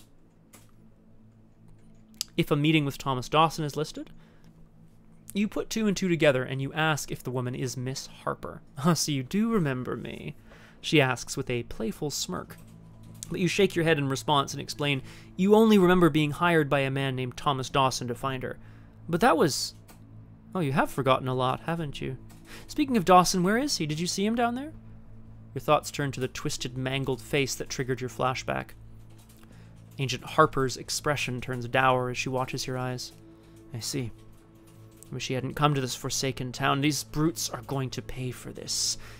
You ask who she thinks is responsible for Dawson's death, and she raises her eyebrows in response. Oh, right, you don't remember. As far as I know, the last time anybody saw either of you was just before you visited the Esoteric Order of Dagon. Draw your own conclusions. The conspiracy deepens. Each investigator records 1 additional experience. Boop. If nothing is listed, if a battle with a horrifying devil is listed, you tell Agent Harper about your battle with some kind of aquatic creature. Devil Reef, she says, shuddering. Whatever is going on in this town, Devil Reef is at the heart of it. Let's hope we don't have to head back that way anytime soon. And let's hope that thing stays dead. The conspiracy deepens, +1 XP. Sick. If a decision to stick together is listed. So you and Dawson were looking for me together then. Interesting. She considers this for a moment. I guess even the extraordinary Captain Dawson can be rattled from time to time. Somewhat gratifying to know he cared that much about finding me. Still, her gaze wanders towards the horizon. All right, Dawson. I'll make sure you didn't die in vain. I'll burn this whole town to the ground if I have to. The conspiracy deepens. 1 additional experience. Oh, now it's starting to look good. An encounter with a secret cult. That is not listed. I don't know what that is. You point to the strange crimson horizon behind Agent Harper and note aloud the alignment of the sun and the moon. That began just after you and Agent Dawson enters the Order's headquarters, she explains. That was almost 3 days ago. I have no idea what it means, but I can't imagine it's anything good. All of Innsmouth's been locked tight lately. Not a soul in sight. You're lucky I figured out where to look for you. Your mind reels. The last thing you remember before waking up in that dank pit was enjoying a pleasant late summer's eve in Arkham. Now you're in another town altogether. Your memory is filled with gaping holes. You wonder aloud what the date is, and Agent Harper replies, It's the 24th of September. I don't know when exactly you arrived in Innsmouth or how much of your memory is missing. Isn't there anything else you remember? Anything at all? The water sloshes against your feet as you struggle to remember. In minutes, the tide has risen several inches, and there's no sign of it slowing down. You fix your gaze on the woman who stands before you. Her weary eyes, her disheveled clothes, the red marks on her wrists. Something triggers in your recollection. Wake up. We're almost there. The memory lurks at the precipice of your consciousness, threatening to draw you into the darkness. Hey, wake up, I said. You clutch your forehead as searing pain bounces throughout your skull. Wake up, damn it! Darkness pulls at the edge of your vision. More memories come flooding back. Proceed to Scenario 2. The vanishing of Alina Harper. Now, presumably at some point it'll be like, you can now spend your XP. I'm going to pre-spend it, just in case that happens at the beginning of next session. I'm going to remove all the blessed tokens from the bag before I forget here. But that brings us to the end of Scenario 1 of the Innsmouth Conspiracy, The Pit of Despair. It was close, I will say. I don't think I got that many unlucky pulls. I think I got greedy with that 1 XP point. I probably could have continued on and had an extra turn, which would have probably made a difference. Also, if I hadn't pulled the thing that put the Amalgam into play, yada, yada, yada, yada. I know, Crosshair. Hindsight 2020. Shouldn't have played it. Should have kept it. I should have known that I was gonna need it again. I was like, oh, I'll just like get it back, but I didn't have any draw. Because that's the thing, like, if I had Unrelenting or Take Heart, or Unrelenting, I guess, I could have played it, drawn some cards, maybe drawn Perseverance. But what are you gonna do? It's true weirdness. It's feeling good. Also, a physical trauma, not the end of the world. We're alive. I mean, honestly, like, we're alive, and Silas is injured, but not broken. And I think I'm gonna look at healing cards or other things. Yeah, exactly, Crosshair. I mean, you had Charon's Oval. I don't, so, like, you know, I feel a bit more, like, whatever about it. I can get a little more insane. Thank you so much, everybody, for joining me on this first episode of Doomed. I'm hoping to have a session next Saturday, despite the fact that there will be no Nancy Drew, but you can hopefully join me either at this time or maybe even a bit earlier. We'll see. Stay tuned to the Discord for all the details. Tomorrow at 1700, that's 5 p.m. Eastern, it's another episode of Changeling Riverwild on RPG Clinic, and then back here on Tuesday at 1800, Disco Elysium continues. We know there's a fridge! We have to find the fridge. But it's in the creepy place. We got in there. It's going to be great. Thank you all so much for joining me. I'm going to call it a day and a night. What do I want to say? Silas, he's a powerhouse. And he is a powerhouse. You know what I mean? If it was in my power, he'd be at my house. Have a wonderful night. Don't forget to get doomed. I'll think of a better sign-off next time. Bye-bye.